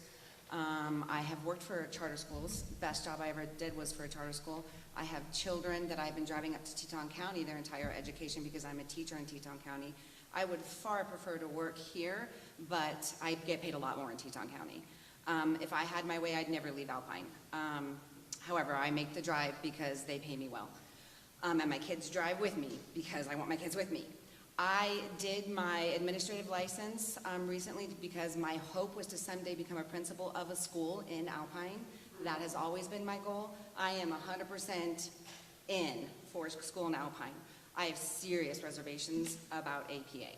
So I'm going to ask some really direct questions that I would love answers to. I actually went to several Zoom sessions that were advertised and no one ever showed up to ask these questions. So I'm going to start with, actually, my first question is going to be about the location. Something occurred to me as we were talking about concerns about traffic and beer and power lines. So I just looked on the map. As the crow flies, the location for the school is 1 mile from the runway. So I'm just wondering if there's been anyone's looked into the feasibility of putting a school that is directly below an active runway, a growing, busy, active runway.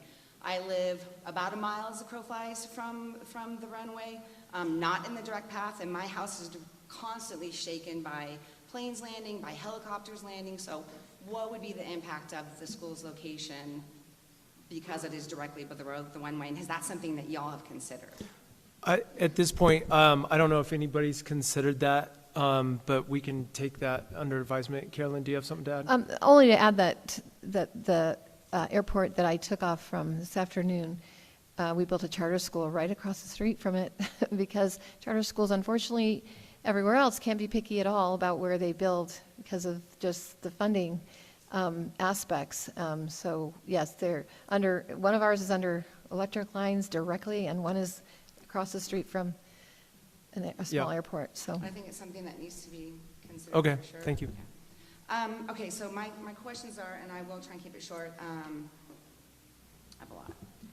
So Hey, I've done a Heather, lot of, can you just make sure, like, keep it as short as you can? And a lot of people want to make sure. And but I would love direct action, answers to this. So We'll on the see if we can get to all of On them. the APA website, you say that, that you don't teach DEI, among other things, diversity, equity, inclusion. So I'm just curious, what does that mean to not teach diversity, equity, and inclusion? So there's three actually things that were mentioned earlier, right? And I think I'm not sure for sure, but the former gentleman mentioned CRT first, when you're referring to those three things, right? So the CRT he mentioned is a graduate level course in theory. So I think we're in agreement that that wouldn't be taught in a K through 8 school. So we do claim that it's not taught in our K through 8 Why school. would you put that on your website? Because nobody teaches. Because our parents are interested in Salt Lake to know, are we actually teaching it? Because there are some high schools that are teaching it. We have K-12 in Salt Lake, and there are high schools in Salt Lake that are bringing that theory in. So we designated that we don't. SEL is the second one, which is a nationally identified way. Social emotional learning is an approach to children's psychological development. I'm actually a registered psychiatric nurse. That's my long-term work besides education. And so we do not espouse SEL as the approach to child psychological development. We use a classical character development program instead, so we delineated that there. And the third one you asked about with DEI, we focus on 5 American ideals, which are equality, liberty, democracy. So we encompass those concepts within equality, democracy, and respect for the rule of law and patriotism. So we just want to make sure everybody understands, like, we come from a primary source place where we study the Constitution, the Bill of Rights, and we teach equality through the lens of primary source documents. So again, I guess I'm just questioning what does it mean to teach diversity, equity, and inclusion? Can I just interrupt here? We really sorry, want to that was try my to answer. keep the conversation around the school and the land, because that's the main focus. But this is directly part of. Okay. Directly part of, like, we're signing up for this. Exactly, but we've had other opportunities to do that. I'm fine talking about it because I know it's real important, but I don't want it to dominate the conversation, and you've already taken 5 minutes. So please try to wrap She's up. speaking for most of it. Please try to wrap up. Okay, so my other question is, you mentioned on the website that you teach fact-based science. So if you can give me a non-example of fact-based science, what would, as a science teacher, I would like to know what is not fact-based science. I wish I knew what you were referring to. Well, sorry. on your website, it says you teach fact-based I don't know where that science. is on my website. I got it from the flyer that was handed out. Oh, the around flyers are town. not on our website. Okay, So it's not part of what I wrote on our website. so that didn't come, I mean, it was a flyer that was posted on the It could have been, town, yeah, and- I'm sorry, it could have been on a flyer, and we are one of the top science schools. We're very excited about our scores. We were #1 this year in science. So when we say we teach facts-based science, it's not about what we're not teaching. We're talking about that we look at research-based, evidence-based, and we teach our kids in critical thinking skills surrounding fact-based science. That's what that's about. Do you teach evolution? We teach whatever's in the state core Do you teach regarding climate that. change? So of course, Do you of teach course. climate change? Of course. If it's, So, whatever's in there, but Let me just make sure that, Carolyn, I'm sure you're more than happy to answer these direct questions. actually, I love this part. I Yeah. would love to talk about education all night, but I know that's not the purpose Yeah, I of the don't meeting. think we have the time for that. And we've also had other open meetings that have included, and you've been more than generous to come and speak to those. Well, I did And go you, to Zoom meetings, because that was what I could go to. when okay, nobody came. but there's, I think what Okay, I'd I'm like, done. I'll wrap it up. That's, okay, is that all you have? yep. Okay, thank you. And,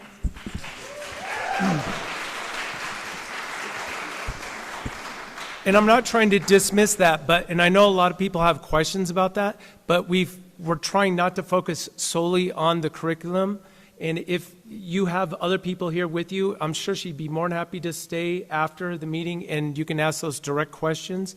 But please, at this point, try to keep them towards the school and the land that the town would be offering up. If you could, please, thank you. Hi. I don't want to talk.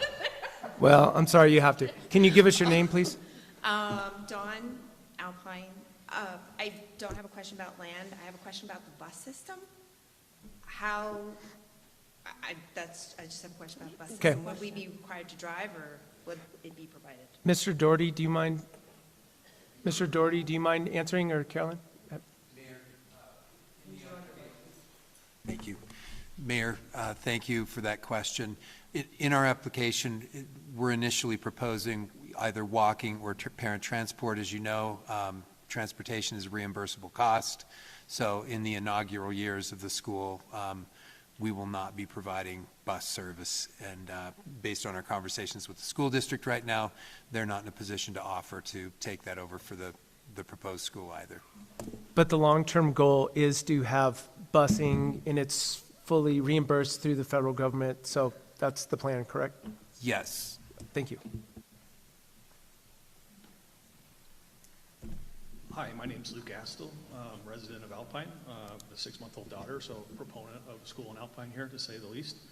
But I do have a couple of just questions about some of the liability with the school and the land itself. With the lease of the land, I'm wondering who would be responsible for the maintenance of the building itself, if that's a requirement or maintained by the city. And then liability if someone were to get injured on the property, like how does that, is that a liability of the city or the school district or the charter school? Mr. Doherty, Just like to understand those two things. Thanks. Great question. did you hear the question? I did. Okay. Madam Chair, Mayor. Call me whatever you want. That's yeah. So our charter application required that we have insurance provided in there. I'll also tell you, in answer to the gentleman's question, that the state provides the funding to the charter school board for use in maintaining the building, and there are 2 pots of money they get. Out of their ADM, they get routine maintenance, and then the state allocates another pot of money called major maintenance, and that's if you need a new roof or a parking lot overhaul, boiler, something like that. Yep, thank you. Other questions? Comments? Thank you. Hello, name is Alec Ross, resident of Alpine. My first question is for Mr. Doherty. During your initial presentation, sir, you had said that the school district had certain standards that they were trying to meet to warrant a school for our community. But you didn't specify what those were. You only said that we don't meet them. Why do we not meet them? What are they? What do we need to do? That's a great question. Yep, go ahead, please. That's a great question. I'll have a follow-up afterwards, too. What's that? I'll have a follow-up question afterwards. Okay, great question, by the way. So I did indicate a little bit later during the conversation what the state is looking for, and it's not the local school district so much as the state construction school facilities department that administers that work. And what they're looking for are capacity problems or condition problems. Those are the 2 bases that they rely on in determining whether or not to provide construction funding recommendations to the state legislature. Okay, so that's a question of capacity in looking at K-8, that's a question of capacity between Thane and Etna to support this community? Mr. Mayor, if I understand your question correctly, so the way the state looks at it is they look at individual buildings as well as the district-wide capacity. Am I answering your question? I don't know enough about this to know for sure. Okay, no problem. Yeah. Now, my follow-up question is, I guess, for APA. What is your teacher pay scale standards? How do you propose to attract teachers to this community and to our schools? We don't know yet. How are you going to attract? I'm sorry, you're talking about for the Wyoming school, right? Not my schools now? No. I'm talking about for the school that we are Yeah, proposing. for here in Wyoming. Here. I don't have that information yet. Like, we don't have a scale set yet for the teachers. Is that what you're asking? Yes, and so if we don't have a scale set, how are we going to attract teachers to open a school in as few as 12 months? I think some of the question might also be around financing, and maybe that's part of the like cash flow analysis that people have asked about. But I think in general, the question is, how are you going to attract teachers in this That right? valley? Yes. Yes, we've never struggled really to have people who want to teach at our schools, and so we have to, like I think it was mentioned earlier, we've been named a top workplace in Utah by our teachers. That's a teacher survey. So we work hard to provide a really fun and great opportunity for teachers to work at a school where they're compensated fairly, and they are, and they stay for a long period of time. We have great retention of teachers. So we would be using all the same tools and all the same practices that we use now to attract the best teachers possible into our school. That's a great answer. But Thank you, And may I, Mr. Mayor, I want to add something because she'll be too humble to say it. When you go to her school, the kids, the teachers, I call them kids that are there, are enthusiastically participating in the school. They get to help develop their own curriculum. They take possession of their future. I know that she has teachers in Utah that would love to come here. So she builds a core premise that's extremely valuable. And for anybody that's interested in the Seattle Times today, on August 30th, there was a review of 17 charter schools. This was just sent to me by Senator Driscoll today. The sum total is, it's impossible to overlook the sense of community in the building, the happiness on the kids' faces, amongst the teachers, the relief evident in the parents rather than the stress and chaos characterized by the daily trudge of moving to a school. That was 17 schools in Seattle or in Washington State. And I can tell you that having gone through her school, as anybody would tell you, is I've never seen a more enthusiastic, happier group of students and teachers. Thank you. Thanks. Thank you. Hi, I'm Anessa Melnick, Alpine resident. This is to the town. So I'm looking at the map, and I'm noticing there is a road being built where there wasn't one. So my question would be, that's right, is that correct? So what accommodations are you going to make for those residents who the newly built road is going to be about 40 feet from their houses? Because it's not there right now, so. Is that in the conceptual plan that Yes, they offered? so I'm wondering Yeah. if that's actually going to go there, because that's a big concern. So So I might sound more. No, it's okay. That's just a conceptual plan, and there's been no decisions as far as where roads would go. That was merely like offering up another access point. The road that you're talking about, I think, is kind of located near the fire station. Yes. And there's also some overhead power lines there. Yes. So I don't know if that's a great location for that. We haven't really delved into that very deeply, so that's super preliminary. Okay. And I don't know if they have in their budget the removal of power lines or burying them. So, okay. yeah, so The road might not exist. it's super preliminary, yeah. Okay. When that, you'll let us know when that happens. Well, of course. I mean, during this whole process, they're going to have to give us a better idea of that. And to just add a road, like there's so much that you have to go through. YDOT has to get involved and all those different things. But again, just conceptually, that was what they brought up. Thank you. Thanks for the question.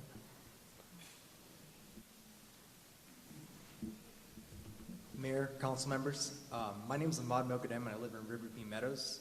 I work in Jackson as a physician with a long-term goal of being a physician here in Alpine. I strongly urge that you move forward to building this school. It's been a long road to get to where we are now. I already can imagine my wife and myself walking our daughter to school every day. I don't think any of the other locations make sense. I don't think we have any of their options. No one besides APA wants to help us. I talked to neighbors about how long we've been waiting, and they feel the time is now. I don't think that me, my wife, and my daughter can remain Alpine if this school is not built. I don't think young professionals can viably live here without this school. I don't think families can live here. Please act. Thank you. Thank you.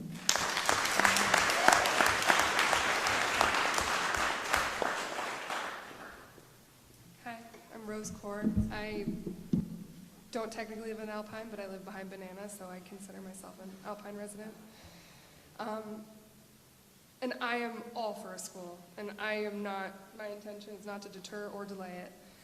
It does feel like all of a sudden this is our only option, and I have reservations about the APA curriculum, and I'm wondering if there is another charter, if there ever was another charter, and if not, who does decide the APA curriculum in Alpine, and can we work with them to make it a curriculum that fits our community? Carolyn, do you mind answering that? Or someone? Did I understand the question? She is concerned about some of the curriculum and wants to know if anybody from the community can help. Like, does it have to be the first question was there ever any other charters to consider? So did somebody answer that question? I think the bigger question may also be with the school board that will be developed or put in place. Is there flexibility on some of your curriculum? And can it be more specific to this area versus some of your other schools? Yeah. Yes, of course.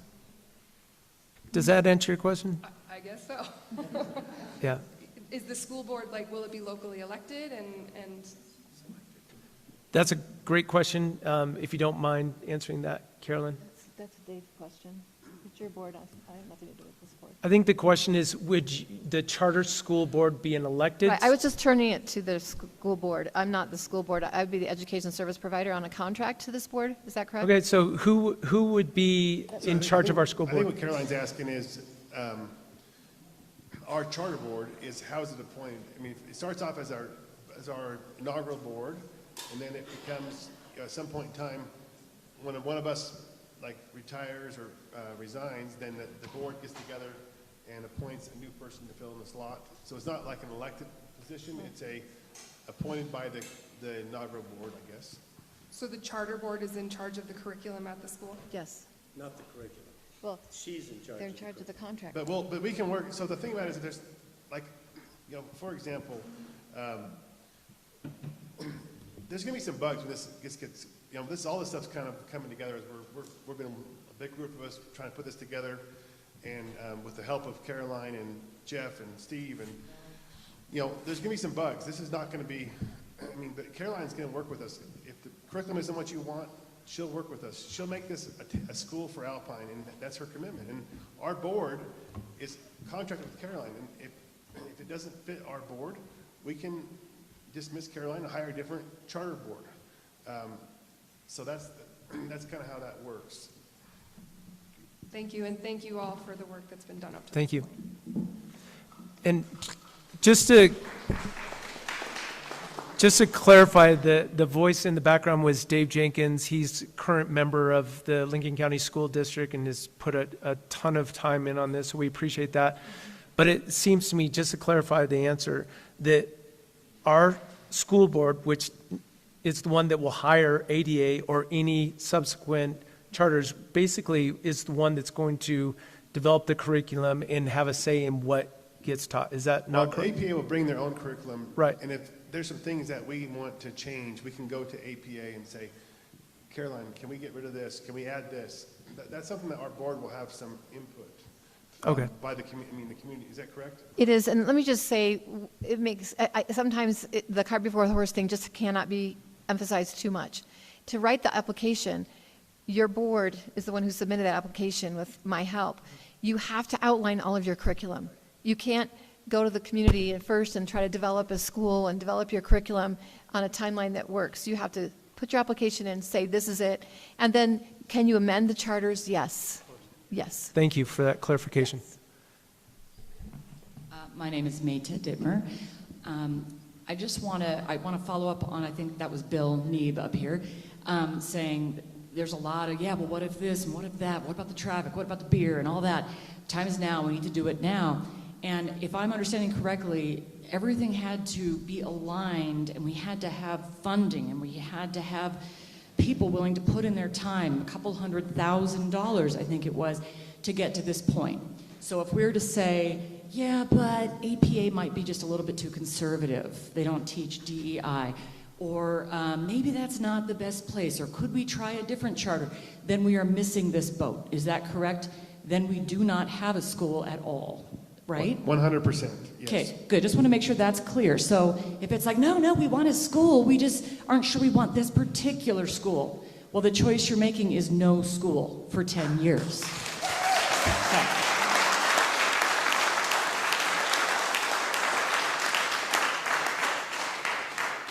Because that's what I'm hearing, and I just want to make sure that that's what everyone is hearing. So it sounds like we get a school, we get a building, we have to have a little trust also. It sounds like this woman and her schools have won lots and lots of awards, science awards, music awards. I can put some faith in that. I can put some trust in that. We also have some really stellar people on this board that I think if they need to make some tweaks, they can make some tweaks. But I'm kind of tired of all the what ifs, because I see the ship sailing away. I see people getting tired after putting in a lot of their work and money, and I feel like we need to have some faith and go for it, and we need our people to lead us. Thank you.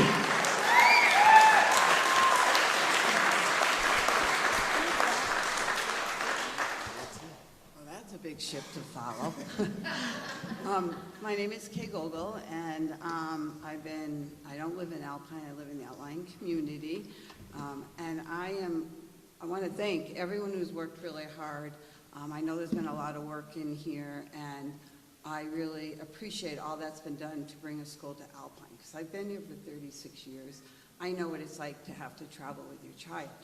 However, my concern goes back to the land. I really have reservations about Alpine investing what little land they have for future development of this town, which is really critical when there aren't the guarantees on the ranking system that Alpine and even Etna community, who is all part of Alpine, will have some priority of getting in. I think that's critical. If we're going to give Alpine land, we should get something back for that, for our children, and have that guarantee. Because I'm hearing, this is for our children, this is for our children, but when I read the grant, the actual area in the grant includes Hobart, Bondurant, and all of Star Valley. And there's only 30 students for each grade, and there's going to come a time when that lottery system is going to come in. And it should never come down to that for Alpine and Etna community people who are growing this town. And so I think if the town's willing to donate the land, they should get something back from it that benefits our kids, and we have the guarantee in writing. So that's... Thank you.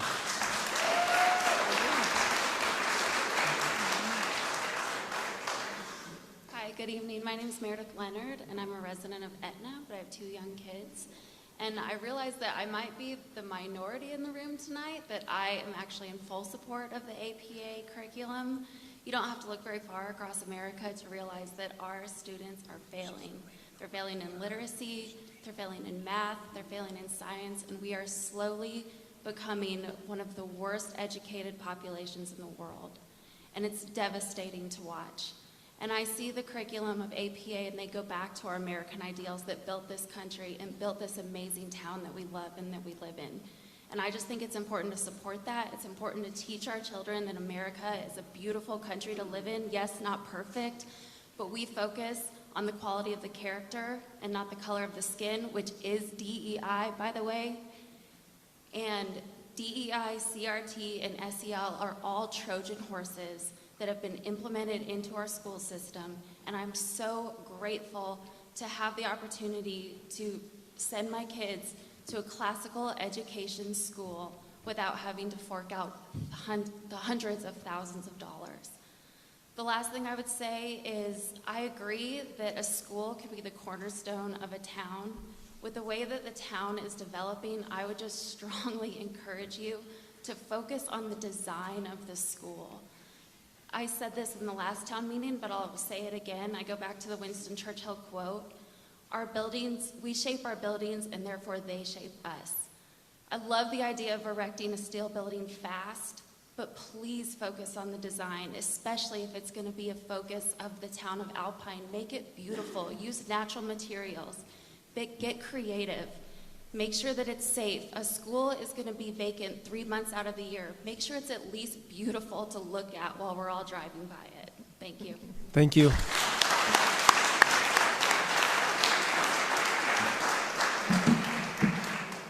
Hi, Danny Gavin. I'm a resident of Alpine.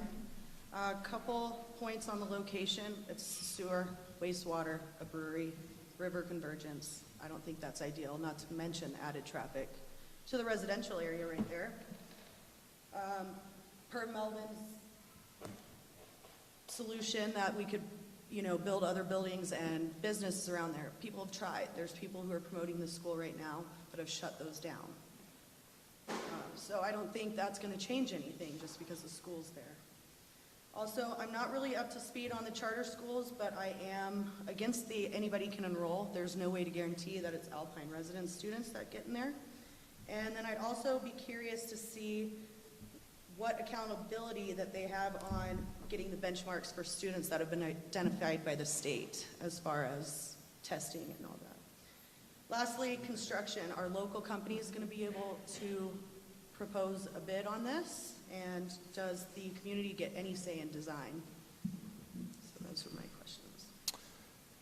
Thank you, Danny. I don't know if I can answer all those. We'll have to go back and watch the replay, and hopefully we'll be able to answer those for you. I would also, there's been a couple comments on design. I mean, are you willing to work with the town and help design a building that, will stand the test of time and we'll be proud of for a long time? I can probably Yeah. step up here. Yeah, So, if you want, this, basically, yes, we're going to be involved in the design, and like that picture you saw on the wall is not very attractive, not very Alpine fitting, but we're going to do some things that, we're going to try and bring some nature into it. I'm going to hopefully get Meredith on the team, hopefully get some people on board I'm not sure we're going to have time to put this out for bid. We will see. There's a lot of things to figure out. We got to get funded first. We got to get our commitment from the town on the land first, and then we can. It's going to be go time. And we're going to try and pull it all together. And just remember, guys, this is a phase 1, K through 8. It's low impact, really. We don't need to have all the. It's going to repeat what Bill Neeb said. What Maida Dittmer said. We don't have time for a master plan, a traffic study. Study the runway traffic, the river, how the brewery affects us. We're gonna study ourselves out of a school, and I'm gonna tell you right now, we just need to get this thing built. There's been tons of effort gone into this. This is 30 years in the making. It's just time to, it's our time. It's our time to build a school. We will work out these bugs. We got to get a building up, and we will work out the bugs. We'll make it look good. We will figure this out. But we have to go, and it's going to start. There's going to be some things that aren't perfect. We will work it out. We will fix it. We'll move some roads. It's just not. You can't expect that. If we miss our window, guys, we won't have any problems to work out because we won't have a school at all. Mr. Mayor. Thank you. Yep. And also just to note, like any other building in the town, it has to go through P&Z. So. Yes, there'll be more time. And we're also in the process of doing our architectural review committee, and hopefully they set up more of the commercial standards that would drive a lot of the look. I don't think that's going to happen before this school is in place, but hopefully they would be willing to work with the architectural review committee that's put in place to make sure it aligns with that vision. So.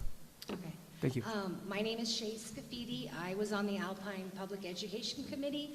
I ran for school board, and I have tried for 20 years to advocate for Alpine. So I'm definitely in favor of a school. It's just trying to figure out location. And so one of the dynamics that has come up as I looked at the pictures Dave shared was I do believe we need to take advantage of the land around the fire department, the land near the library, and pushing everything closer up. Because part of the dynamic as well is we have a town that everyone doesn't have children. So I think keeping that corridor, recreation on the lower bench would make sense. There's also 3 acres of private land. If those people were so willing to sell it, that we could actually push a little bit into another section so we don't take up all of the 20 acres. I think that's one of the dynamics. But a few items. The gravel pit, I don't know if everyone's aware. If this gravel pit doubles in size, the wind that will blow onto this school is an issue. So if everyone has time to write the Bureau of Reclamation and the Department of Interior, that is a very big issue right now. It would almost quadruple. Yeah, quadruple size. Yes. So we're going from 76 acres to 238 acres of a gravel pit. I don't think that's what we want close to our school. I loved Colby's picture that one day that YDOT could become part of our Riverwalk dynamic, but that's a big one. The other item that we're not really discussing is unincorporated Alpine and incorporated Alpine. We have outgrown incorporated Alpine. And I know this might go to Steve, but I really think at this point, if we are going to create community, that Air Park, East-West Cottage, all of those areas have got to annex into Alpine. If we can get those tax dollars that are going to the county right now, and they can come to the town of Alpine, we can get out of debt, we can make a difference in building a Riverwalk. We're talking $300-400 million that will be assessed, and a portion of that can come to the town of Alpine. So I think that is a huge one we really have to discuss. If we don't start incorporating all these areas, we're losing a tax base that could change the face of Alpine. Next, I do believe the functioning board should be a subset of the town. I do realize there's autonomy in this dynamic that's going on, but I think there has to be more of a symbiotic relationship between the two factions. The foundation with the town, I think that would be huge. As far as, I was going to say, anything else I've got? Oh, does APA charge a management fee for each student? Yes. Okay. And have we come up with that management fee yet? No. Okay. So that'll be part of a budget discussion? Okay. So those are most of my issues. I really want the town to know we spent hundreds of hours talking to the district, and we were told by our superintendent, why aren't you taking your kids to Jackson? How did our superintendent look us in the eye and say that to our group as we have fought for our children? And so there is a part of me, I feel like we're letting the district off the hook, which I find very disappointing. We pay tax dollars. 20 years ago, we lost a lawsuit to have a school in Alpine. I think there is something that has to go full circle here with the district, because I think we've just kind of let that one go, and not to go down that road, but I just want to give everyone a little background. We have tried and tried.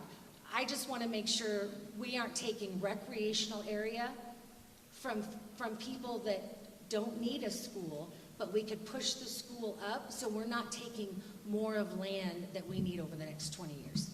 Thanks, Shay.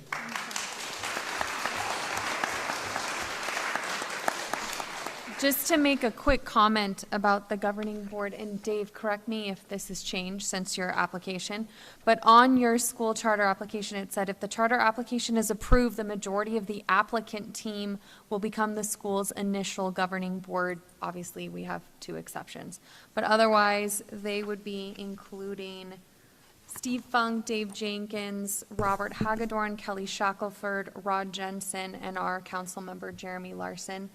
I noticed that if Ms. Sheree is not involved, there's not an Alpine educator. So will that governing board be opened up to more members they come from diverse backgrounds of the community? Absolutely. I think that some of the current boards will resign at that point, and we'll be looking for new people, and we'll do some interview process. I'm sure our community would appreciate the outreach. Thank you, Dave. Richard? Thank you, and can you hear me in the back? Because I couldn't hear anybody in the back. So, this is the Don Wooden Civic Center. Don Wooden, many of you don't know, but he was a man of great vision. And this building was built in 1979, and we didn't incorporate till 1989, 10 years later. So it was built with private money. My dad was one of 6 co-signers for the note. And I'm just saying, a man of vision, Don Wooden. I sat down with Don Wooden, and we drew a map because the town needed, when the Game and Fish was going to liquidate their property, he stepped up and says, we need some of that property. We needed property for the sewer plant. We need property for a school. We need property for a firehouse. We needed, anyway, that property is what we're talking about right now. And we did that back in 92 or 3 or what's one of those years right there. Quite a few years ago. 30 some years ago. And so it took some vision. We didn't have a master plan when we built this. We just knew we needed one. Then we bought the property next door, or it was donated by Kibbe, I'm not sure which. But then we built a park. And we built a park up Grays River as well. And we were always looking into the future. So we needed a fire truck. So we got an old military one, and it would actually pump water in the summer only. But it was a start. And we needed an ambulance. So we got a 58 Pontiac, looked like a hearse, and we run the best we could with what we had. And I was the first EMT in Alpine, run that darn Pontiac. And that's how it goes. Now, I would just want you all to, the endless hours that Senator Dockstetter and these boards and the town council and the mayor, all the hours, I want you to honor that and trust that they're going to do this. We may not have the best ambulance to start with. We just bought $1 million fire truck. Did you guys know that? It started with a piece of crap out in the field. But we had to start somewhere. And you know, this is an excellent start. We have a place to put it. We have a board ready to roll. We got people that want to build it, I'm sure. Can we just trust them and let some of this stuff come together, and we'll fix it when it's broke, if it is. That's just all. One thing on being on the town council for 12 years, I hated long meetings, so this one's probably gone on just about long enough, and hopefully we're getting something done. I see we're unanimously looking for a school. Now, if we could all agree where to put it, we'd be in great shape, and that's kind of what we're here for, isn't it, Mayor? Correct. We need to agree where we're going to put it. I heard a great support for the location that was proposed. I support that as well. Thank you. Thank you, Richard.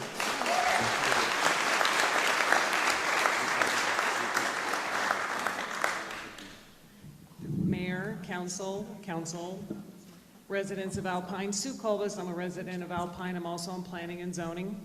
I'm thrilled we're getting a school. I'm all about this. I think this is wonderful. I live next door to a teacher who happened to get sick today, who wanted to be here tonight. She's thrilled we're getting a school. She even said, I'll take a pay cut to work at the school. She's up in Jackson. However, I do believe we need traffic studies, and I do believe we need to look at this location. And I'll tell you why. I live there. I see people speeding on those back streets. I see people running that stop sign. I saw a school bus speeding on River Circle Drive, which is where I live. I have seen reckless driving back there, and no disrespect, Colby, I'm a fan of Melvin. I think it's great, but I'm very concerned about a school near a brewery. I really am. I've seen it. We sit on our patios in the summer, and we watch this in horror sometimes. I think this needs to be looked at closely. I think the architectural design review needs to be involved as well, planning and zoning as well. And I'm for a school. I just want you all to understand it. But I've seen things that I have red flags about. And I think rushing when we don't even know for sure yet if we're getting a school, because we are competing with Cody, I think we need to look at some things. I'm going to bring something up that's very uncomfortable. The teacher that I'm talking about, knocked on my door 2 months ago in tears. And I said, what's wrong? She said, a kid got loose from the daycare and is running around the street right now. And she called the sheriff, and there's a whole report on this. It's a very busy area, and what this school could potentially do to that neighborhood in terms of traffic, speeding, and whatever else that may come with it, I don't even think the roads are equipped for it, let alone the buses down the road. This all needs to be addressed. A kid got loose and was running around the middle of the street. Thank God it was on River Circle and not the highway. This would be a whole different conversation right now. So I'm just saying that it's great. I love it. I'm pro-school. I will do what I can to help make this happen. However, I'm not convinced this is the best place for it. I have to be honest. And I know there are other locations that I personally feel are better. Thank you. Thank you.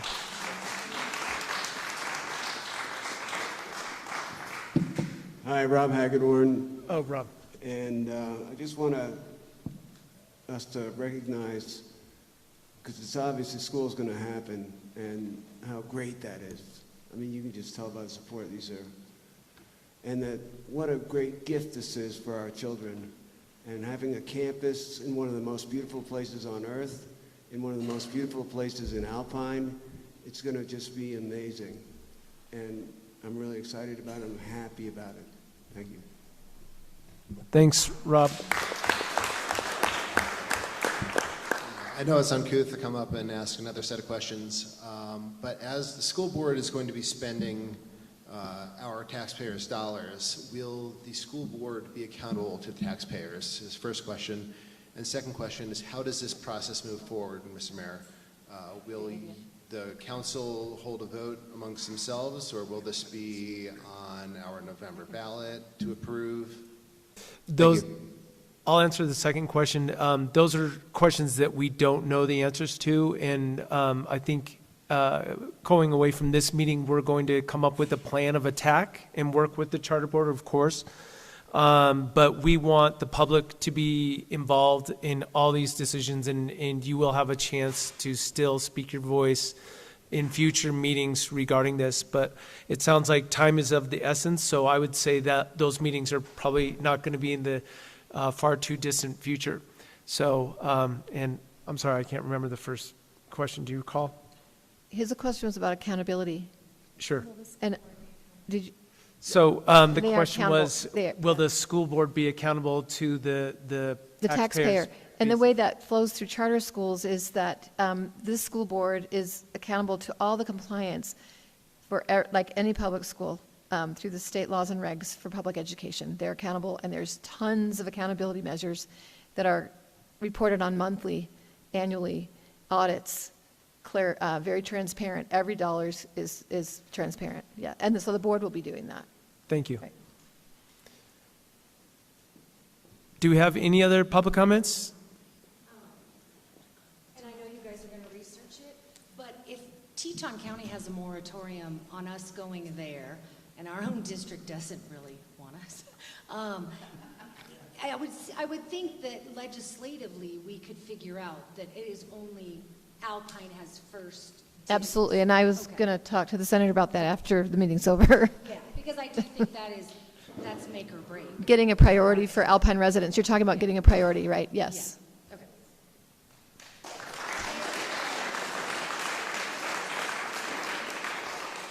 I would say that's a huge priority, and I'm willing to work with the senator and state regulators, and maybe we can write that into the charter documents, whatever.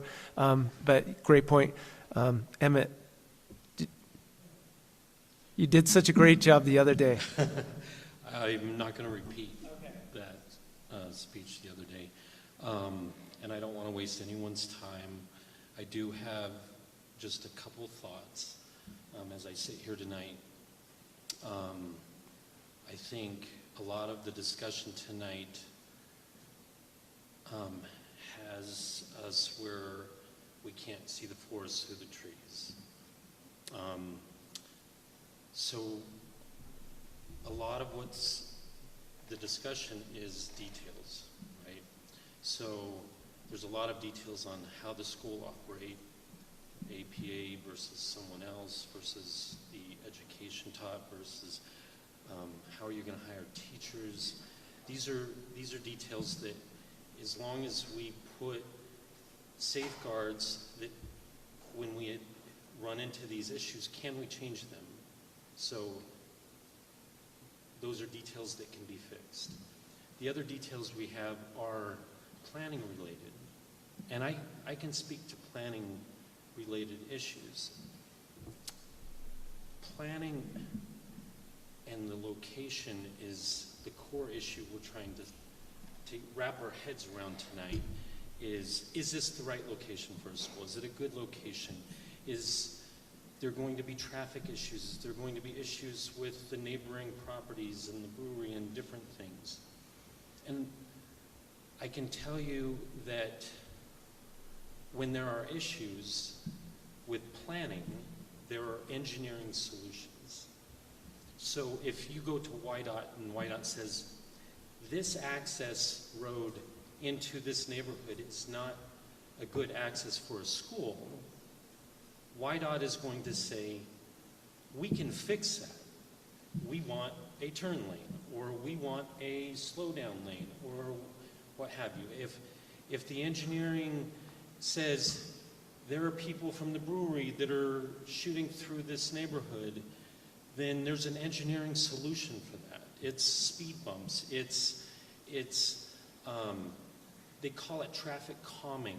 There's different things you can do with the street to make it so it's not a natural flow to speed through at 50 miles an hour. There's engineering solutions. We're talking about a school where we're saying we want phase 1. Okay, we want a K through 8. We also know we want a master plan. Okay, so I'm not going to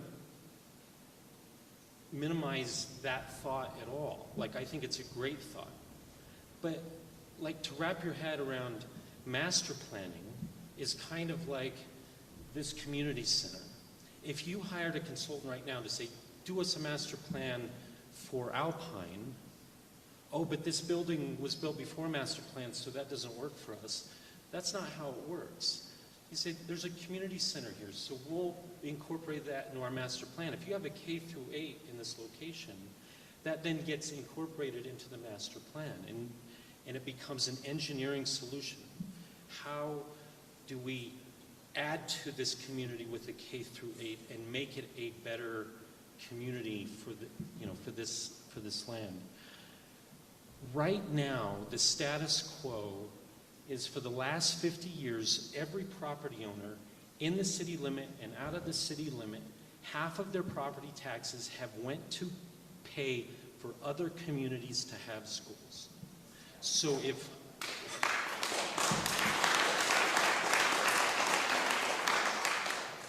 we miss the opportunity, we go right back to the status quo. All of our property taxes, and I think it's more than 50%, someone correct me if I'm wrong, more than 50% of your property taxes on every single property goes to pay for someone else's community school. And by having a charter in Alpine and having a place to put it, and this comes strictly down to you guys saying, a majority vote saying, yes, we will designate this land. We will allow this land to be a charter. Can we work out the kinks? Yes. Can we work out the engineering? Yes. Can we work out the problems with streets and design and these things? Yes. But let's not go back to the status quo. Let's not let everyone in the city limit, out of the city limit, have their money. If they have students, or even if they don't have kids, half of their property taxes goes to fund the schools. That money can flow into Alpine. It can flow into education. I'm going to wrap up. So I'm a student of our current education system. I am one of the students that spent endless hours on a school bus. And yes, I did horrible in high school. And by all measures, I shouldn't have ever gone to college at all. Like, true story, you meet with a career counselor when you're in high school, right? And so I sit down with my career counselor, And I think this happened every year.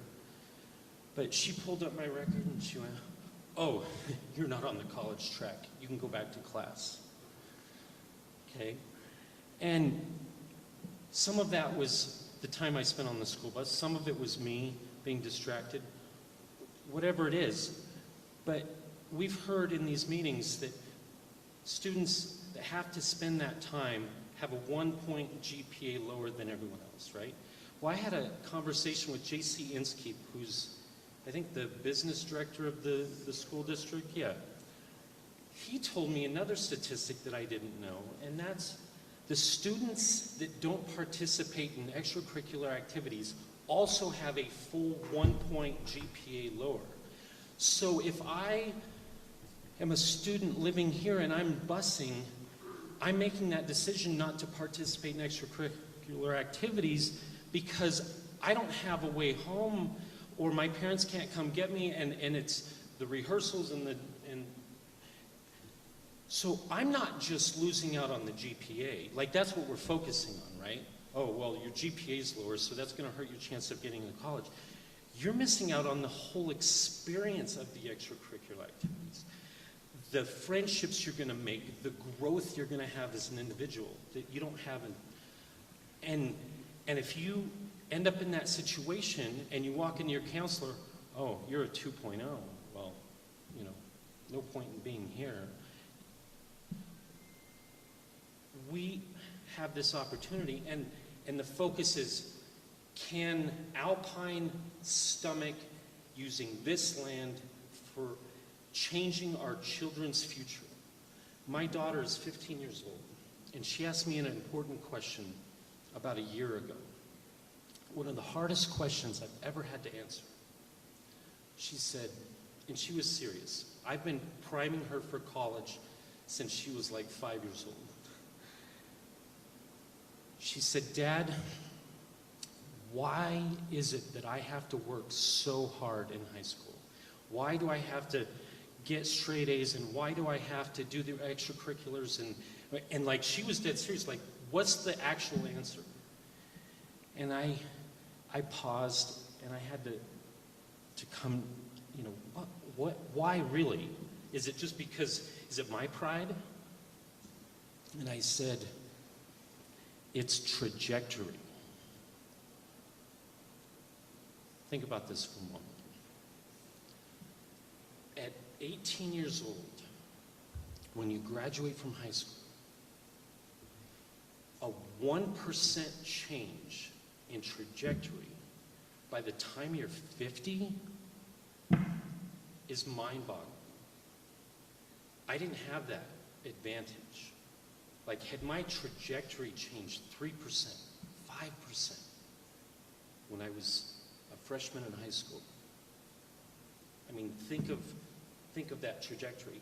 That person who is at 0 when they're 50 doesn't have the same opportunity for someone who changed their trajectory 3%. Like, by the time, the further you go along, the bigger that gap. So right now, the town has the opportunity to change the trajectory of every single student that would attend this school. And there are going to be people who say, I'm not going to send my kid there. But you know what? That's the beauty of it. It's choice. You can choose to send your kid to Afton. You can choose to send them to Alpine. I'm done. But Thank you, Emmett. Appreciate it.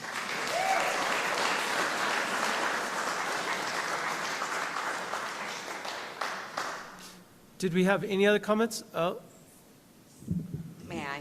Do you mind if I address council? So there's just a point that... you have to give him your name, though. Oh, I'm sorry. I'm Monica Chenault. I am the Alpine Town Clerk and Treasurer. And so I'm here at this podium tonight where I don't really want to be. I don't mind sitting at the table, but this makes me nervous. Is about the monetary concerns. As the treasurer, I take that very seriously. My responsibility is to protect the town of Alpine in a fiduciary way. And so, a couple points. 14 acres of that ground was estimated to be valued, I'm really nervous, at $2.1 million. So do the math on 30 acres, or 25, roughly. So there is a value. One thing I always say as treasurer is the town of Alpine residents may not subsidize the people who don't live in the town of Alpine. That's something that I constantly fight for. We have to provide services, and our services do benefit people who don't pay taxes in the town of Alpine. However, I think we need to talk about it. And I think the point's been brought up very well by the attendees here tonight. If we're going to do something in some generous way for a school, which, by the way, I personally, who is a resident of the Valley, who pays taxes in the Valley, support the school in Alpine, and I actually like the plan that they have proposed.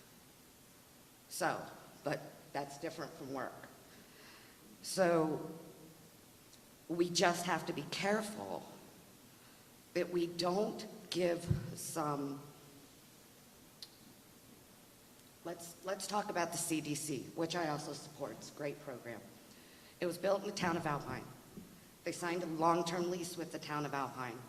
They pay $1 a year to the town of Alpine. In the event that they fold up, we get the building. That sounds like a great plan. However, we paid $30,000 for a roof in a building we collect no rent from. Now, there is probably residents of the town of Alpine that have benefits from the CDC, and that's a win-win.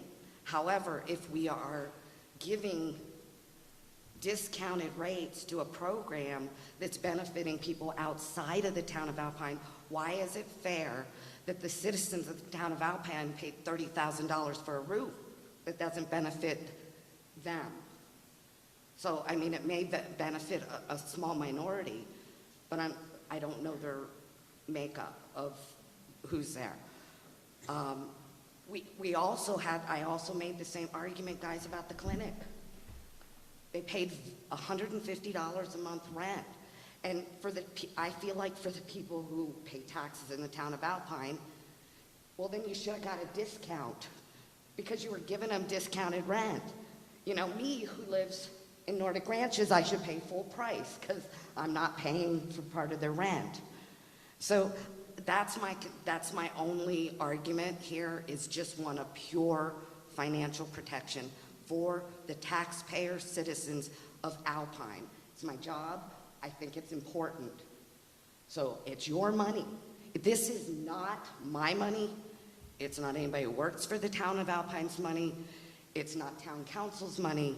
It is the residents of Alpine's money. It is your land.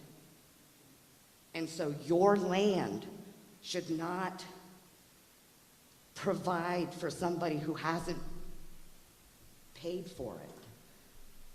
And so how we work that out, I'm sure there's a way to work that out. But I love the idea that the town of Alpine citizens get the ability to get get on the list first, because, and I think that solves that in my mind, because I really have some financial heartburn to think that a kid in Alpine whose mom and dad's taxes paid for that land wouldn't be able to go to the school. That just sits with me wrong. So if you can do that, I know that will make me feel better. So that was my only Thanks, comment. Monica.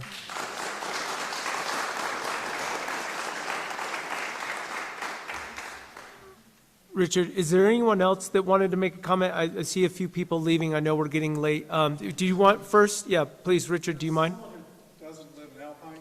Can you give us your name, Sorry, please? I'm Eric of Star Valley Ranch. Thank you. I also pay property taxes. It goes to the state of Wyoming. It goes to the school district. And there's people between me and Star Valley that also pay taxes. And are they just out of luck because they don't live in, like, if, let's take the CDC. My wife works for the CDC. She took a big pay cut to work there because she cares about it. So if there's a kid that lives between here, the next closest CDC is in Thane. If there's a kid that lives in between, they're just out of luck. We just don't care about them. They don't have, we're in the same school district as Afton. You want to do the same thing to your neighbor to the south as Afton's doing to us, or to Alpine, sorry, not us. I mean, that's basically, if you're getting really tribal about the land that just happened to be designated to Alpine versus the county, it's a little much. And as far as the curriculum and saying like, oh, it's political, of course it's political. This is political. They have to get approved in a conservative community, like area. Of course there's going to be political stuff and what they say. How do you get around it? You can't. So that's all I got to say. It just, at some point, I build houses for a living. At some point, to build a house, I have to say yes, and I have to spend some money. Thanks. Thank you. Anyone else before Richard? I'm sure he has just a quick comment anyways. Just quick. Yep. Don't put a price on my kids. I don't want to put a price on your kids. That land was given to the town. I don't care if it's worth $2 million now. We got it for a school, period. The hospital, the clinic was given to the town. The land under it was given to the town. Don't put a price on it. Our kids are a valuable commodity. This property needs to be used for them. Thank you, Richard.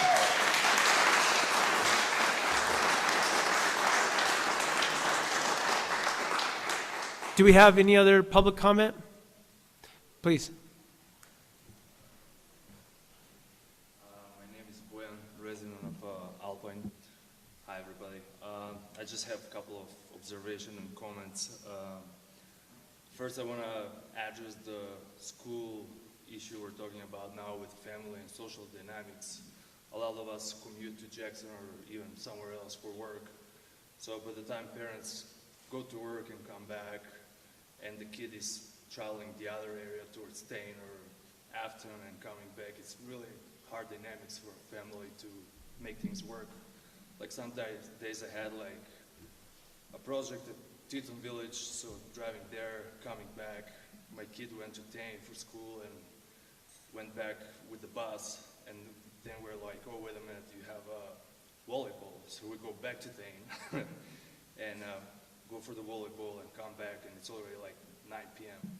So it's very tough for Alpine people to make it work between business and the school. So I really believe that this is amazing, that if this happens and we have a local school, I think it's going to be really huge success. And with all the issues, like, as you guys are saying, there's always pros and cons, but what's really like encouraging, like there's a lot of intellectuals in this community and a lot of like really solid people. So I believe no matter what we're gonna face, anything can be fixed. And that even we're discussing this now in this kind of manner, I think we're all gonna win. So no matter what, like even if you're business or family, or there's always gonna be dynamics. But it's like, I'm a true believer, no matter, I don't even know much about the charter school, to be honest, but I believe the way things are set up, that we're set up for success one way or another. So I think we should give it a try, and we want the kids like to not spend 2 hours a day in a bus, and we want them after school programs, and hopefully we can be like, oh, let's meet at Melvin after school, I'll be there. So something like that, you know, where it's a vibrant community and businesses are thriving and people are commuting less for work. Because I really believe it's a whole circle, like, I really believe economically it will all tie up as well. So instead of people commuting out of town to work, they can work here. Instead of kids commuting for school, they can be in school here. And like that, we can all spend more time with each other, raise our kids, and move on. So thanks for everybody for working so hard for years and making it happen, and I really think we're gonna go forward. Thanks, Boyan. Thank you.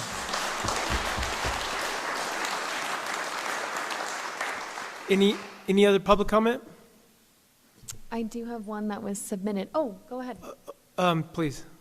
Yeah, you can do it. Sorry, I'm bringing all my stuff with me. My name is Crystal LaPierre, and I live in, High Town Council.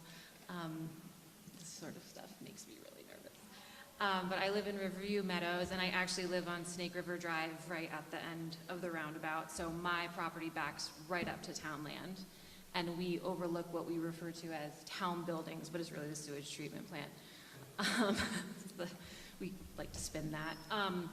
But I guess just, I'm not against the school. I'm totally for the school. I have two little ones. I have a 2-year-old and a 5-year-old. So, I think a school in Alpine's great. So we're for the school, whether it's this school or another school, great, whatever. I guess our concern as a family more is the location. I think the original footprint, great. I think, where it is now, that initial school land, seems like a great location. What we're concerned about is the sprawl across Buffalo Drive, and it's growing and growing, and it's encroaching on the sewage treatment plant. That's you who wants a school next to a sewage treatment plant, because if you live in that neighborhood, I don't know if anyone else lives there, but we smell it. And I'm also concerned that it's really bad now, and I'm really worried about future development if we can't even get that under control, which hopefully it will soon. But I think that's kind of like an ick factor. And then I guess my other point is I have to reiterate the Melvin's traffic. I mean, it's cool that we can just bike down there, but we're on a dead end, and I don't want my little girls playing out in the road because we have so many people zipping down our dead end, spinning around in rage because they can't find Melvin's because the map has shot them in the right direction, zipping back up our dead end. And that happens all the time. We actually put a no outlet sign up, and that has decreased traffic. But it's already heavily trafficked in that area, and I think that would just increase even more traffic. And I see it all the time, so that's a concern. I guess the other concern I'm having, and what I just ask of you while you consider the location, is keeping in mind our open spaces, because I think we all moved here because it isn't Jackson, and we love the wild. We want to be near open spaces, and where we live, I walk out my back door, I walk down the bench, and I'm right by the river. And I bring my little girls there, and I know some people, well, it's just like ugly BOR land or whatever. Well, you know what? We go out there. We look for animal tracks. We look at crickets. We look at the birds flying around. That's nature in your backyard. And I think that is a huge educational opportunity, sometimes maybe greater than something in a classroom. So I guess what I'm really in fear of is that's going to become, no offense, but a nature walk, a paved nature walk, and I think that's great, but maybe it could be more rustic. But I just don't want to see that area get completely turned into a boardwalk with stores and all of that stuff. I don't want to walk to a restaurant.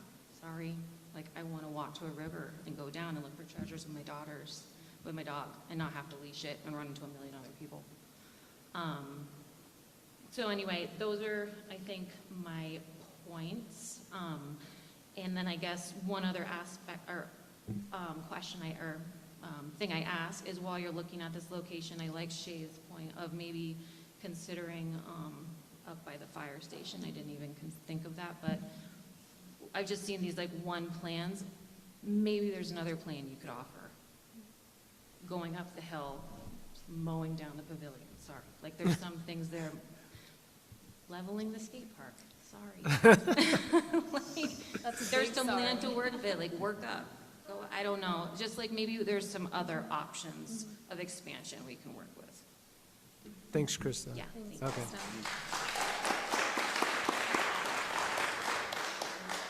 I wanted to give town council an opportunity to give final comments, but Dave, if you don't mind, could you put up my survey QR? You might have to change that. Oh, Yeah, can you do it really quickly? Because we're running so late. Yeah, if you don't mind. Okay, I'll make this fast. This is from Deb Pink. She is a resident just south of Alpine. She's a long-term educator, 30-plus years. Children near alcohol is never a good idea. Melvin's Roadhouse Brewery has future plans to expand the brewery, the restaurant, and build employee housing. This alcohol situation will expand and become prominent. With alcohol comes drugs in a tourist resort community. This appears to be a seriously dangerous situation for our children. Education for our children needs to be the priority. Commingling adult entertainment activities with young children playground equipment cannot come to a good end.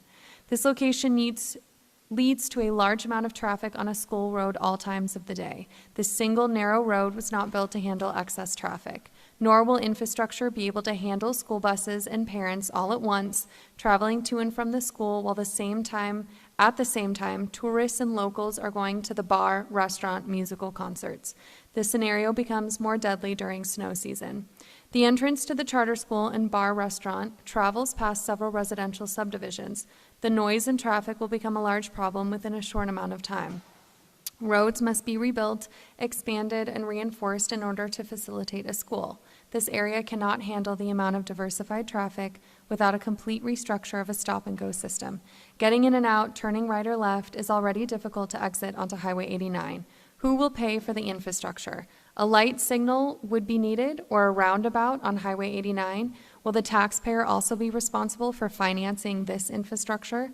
More isolated and less condensed traffic is the ideal situation for the safety of children and those in charge of moving the students. A charter school is just the beginning of the education needed in this valley. Room to grow with safety and security for our children should be the priority. The area off of Highway 89 outside of town and away from other adult activities is available. This is where our plans and priorities should be. This leads to expansion without moving locations again within a 5 to 10 year future. Deb Pink, full-time resident of Alpine, Wyoming, 46 years, Wyoming resident. Alpine commercial building owner, hosting bar, restaurant, retired teacher in a Trona County School District, Casper.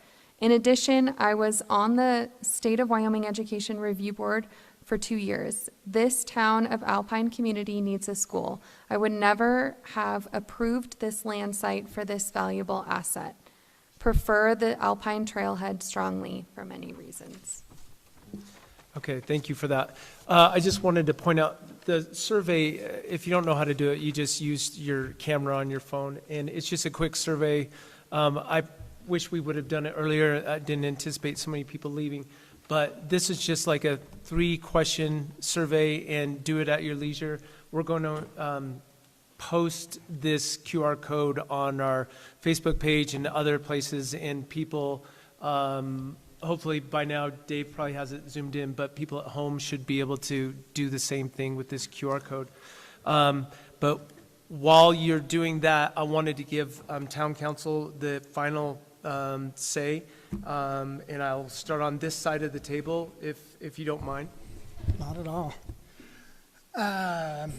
Thank you. Thank you, thank you, thank you.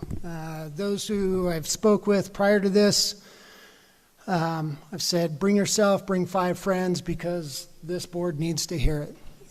This board needs to hear the good, the bad, the ugly, the concerns, everything. One citizen, she was here earlier, I don't see her now, dropped this off to me. This is, from what I can tell, every article, document, letter, and everything that happened during 2003 and 2004 when Alpine tried to get another school. And I'll just kind of briefly hit on some high points. From Star Valley Independent. Alpine gives land to Lincoln County District Number 2 for a school. At the Lincoln County District Number 2 School Board meeting on October 2nd, the board unanimously approved a recommendation made by Superintendent Ron Tolman to accept the offer of a piece of land that from the town of Alpine, where a school could be built in the future. Tracy Mathers, a parent from Alpine, addressed the board at the meeting. Mathers discussed the growth being experienced in Alpine and the increased growth they expect to see in the future, and the need that Alpine expects to have the future for their school. The town of Alpine offered a piece of land to Lincoln County School District Number 2 at no cost for a school to be built in the future. The piece of land is approximately 11.3 acres, and some of the school board members had spent time in Alpine looking at the land prior to the meeting. And it goes on. This was in 2003, prior to the decision. So the decision back then was between Alpine and what we now know as the Etna School.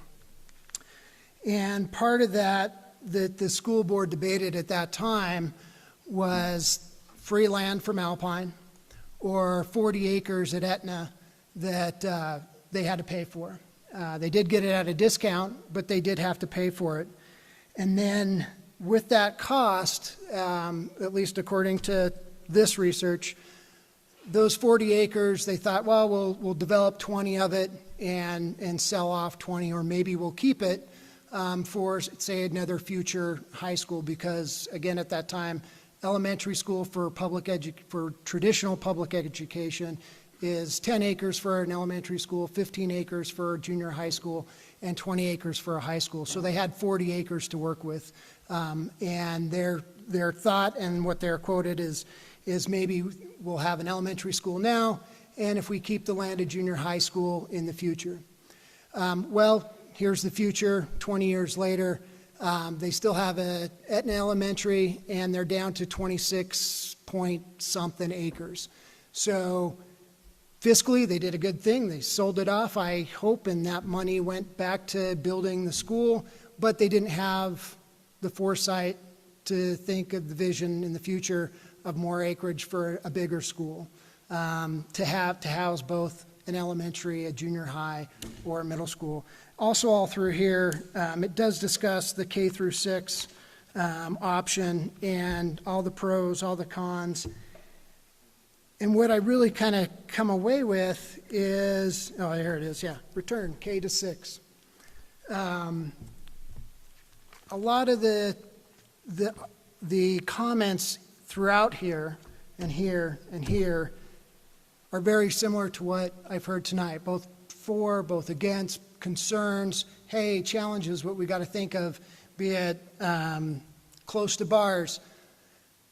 A lot of stuff in here from, and I'm sure Senator Dockstader knows, from letter to the editors, a lot of letter to the editors about Alpine's just a drunken place, and why would we want to build a school in Alpine, again, 20 years ago, because I don't want my kids being exposed to those people in Alpine.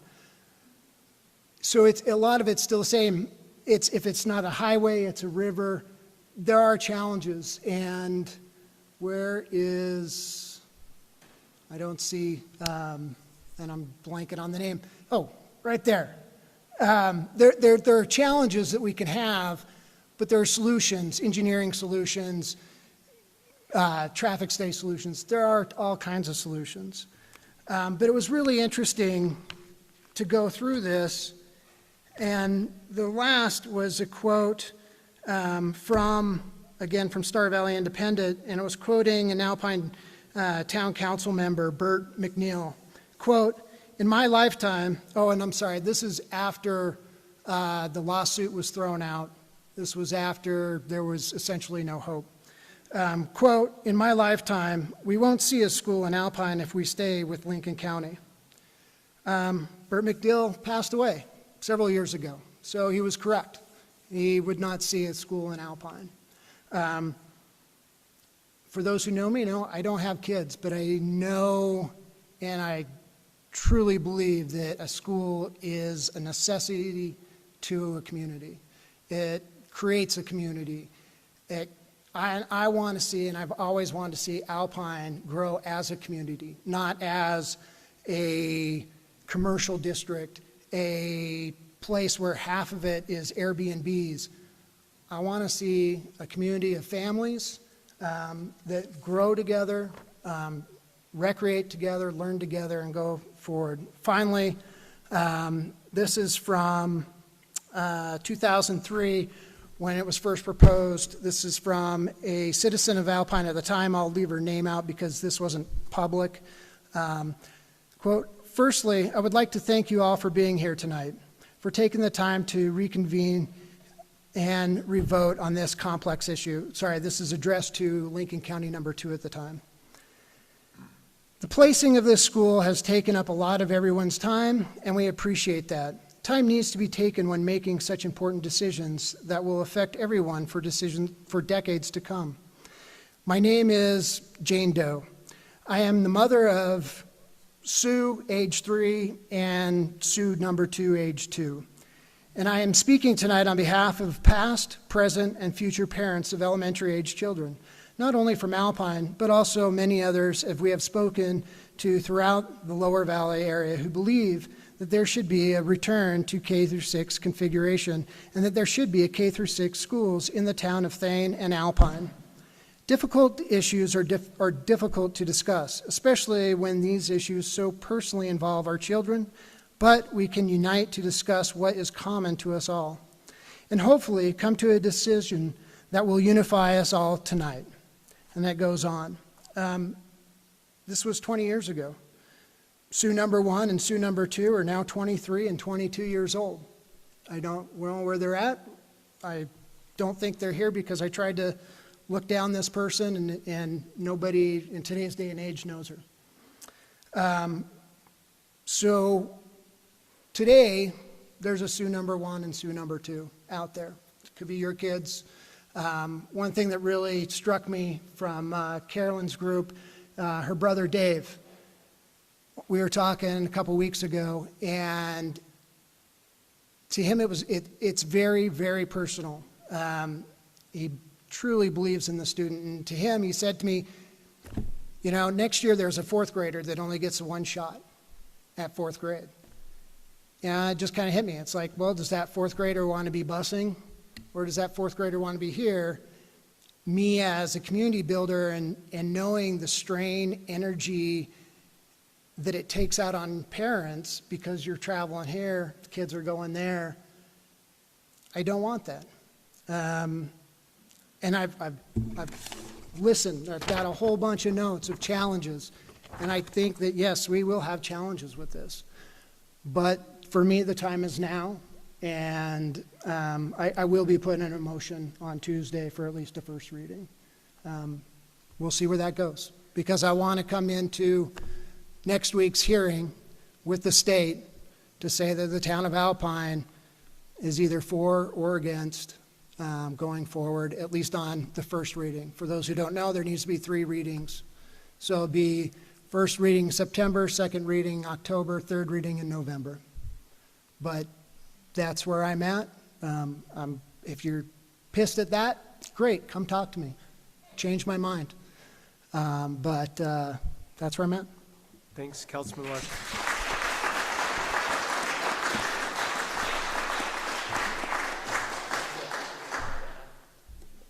Jeremy said it all. Okay. I just, yeah. Good job, Jeremy. Good job, Jeremy.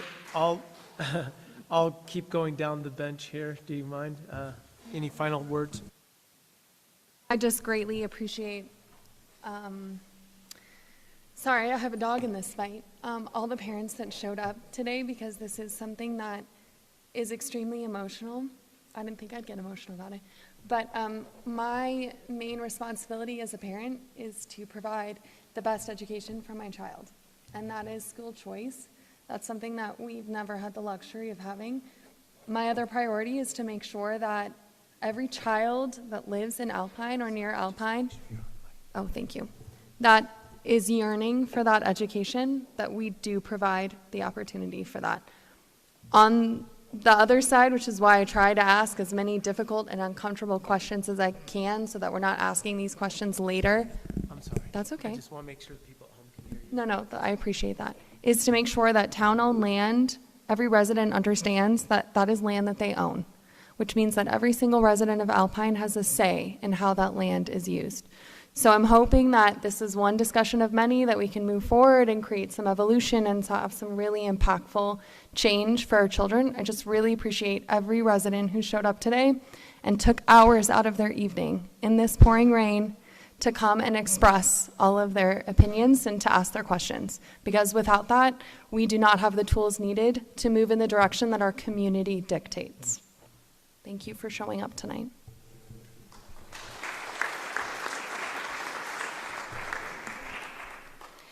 We've lived in Alpine for 22 years. We thought for sure our son was going to go to school here. He graduated last spring. He spent his entire, school time on a bus. He did get a good education. He did have a good experience, but he did pay a price for it. On a good day, a regular day with no extra activities, he got home at 5. If he was going to football or track, he got home at 7. And we would love to have that time back with him. I've done the drive from Jackson to Afton to go to a track meet, to go to parent-teacher conferences. It's hard. It's a long day. It's a long day for everybody. And having this school happen so that the future children and parents don't have to go through that would be amazing. So I really hope we can make it work. And thank you, everybody, for coming. Well, thank you, everyone, for coming, and especially big thanks to all the people that helped get this room ready for this. It was no small feat, so thanks, Dave Burchard. Yes.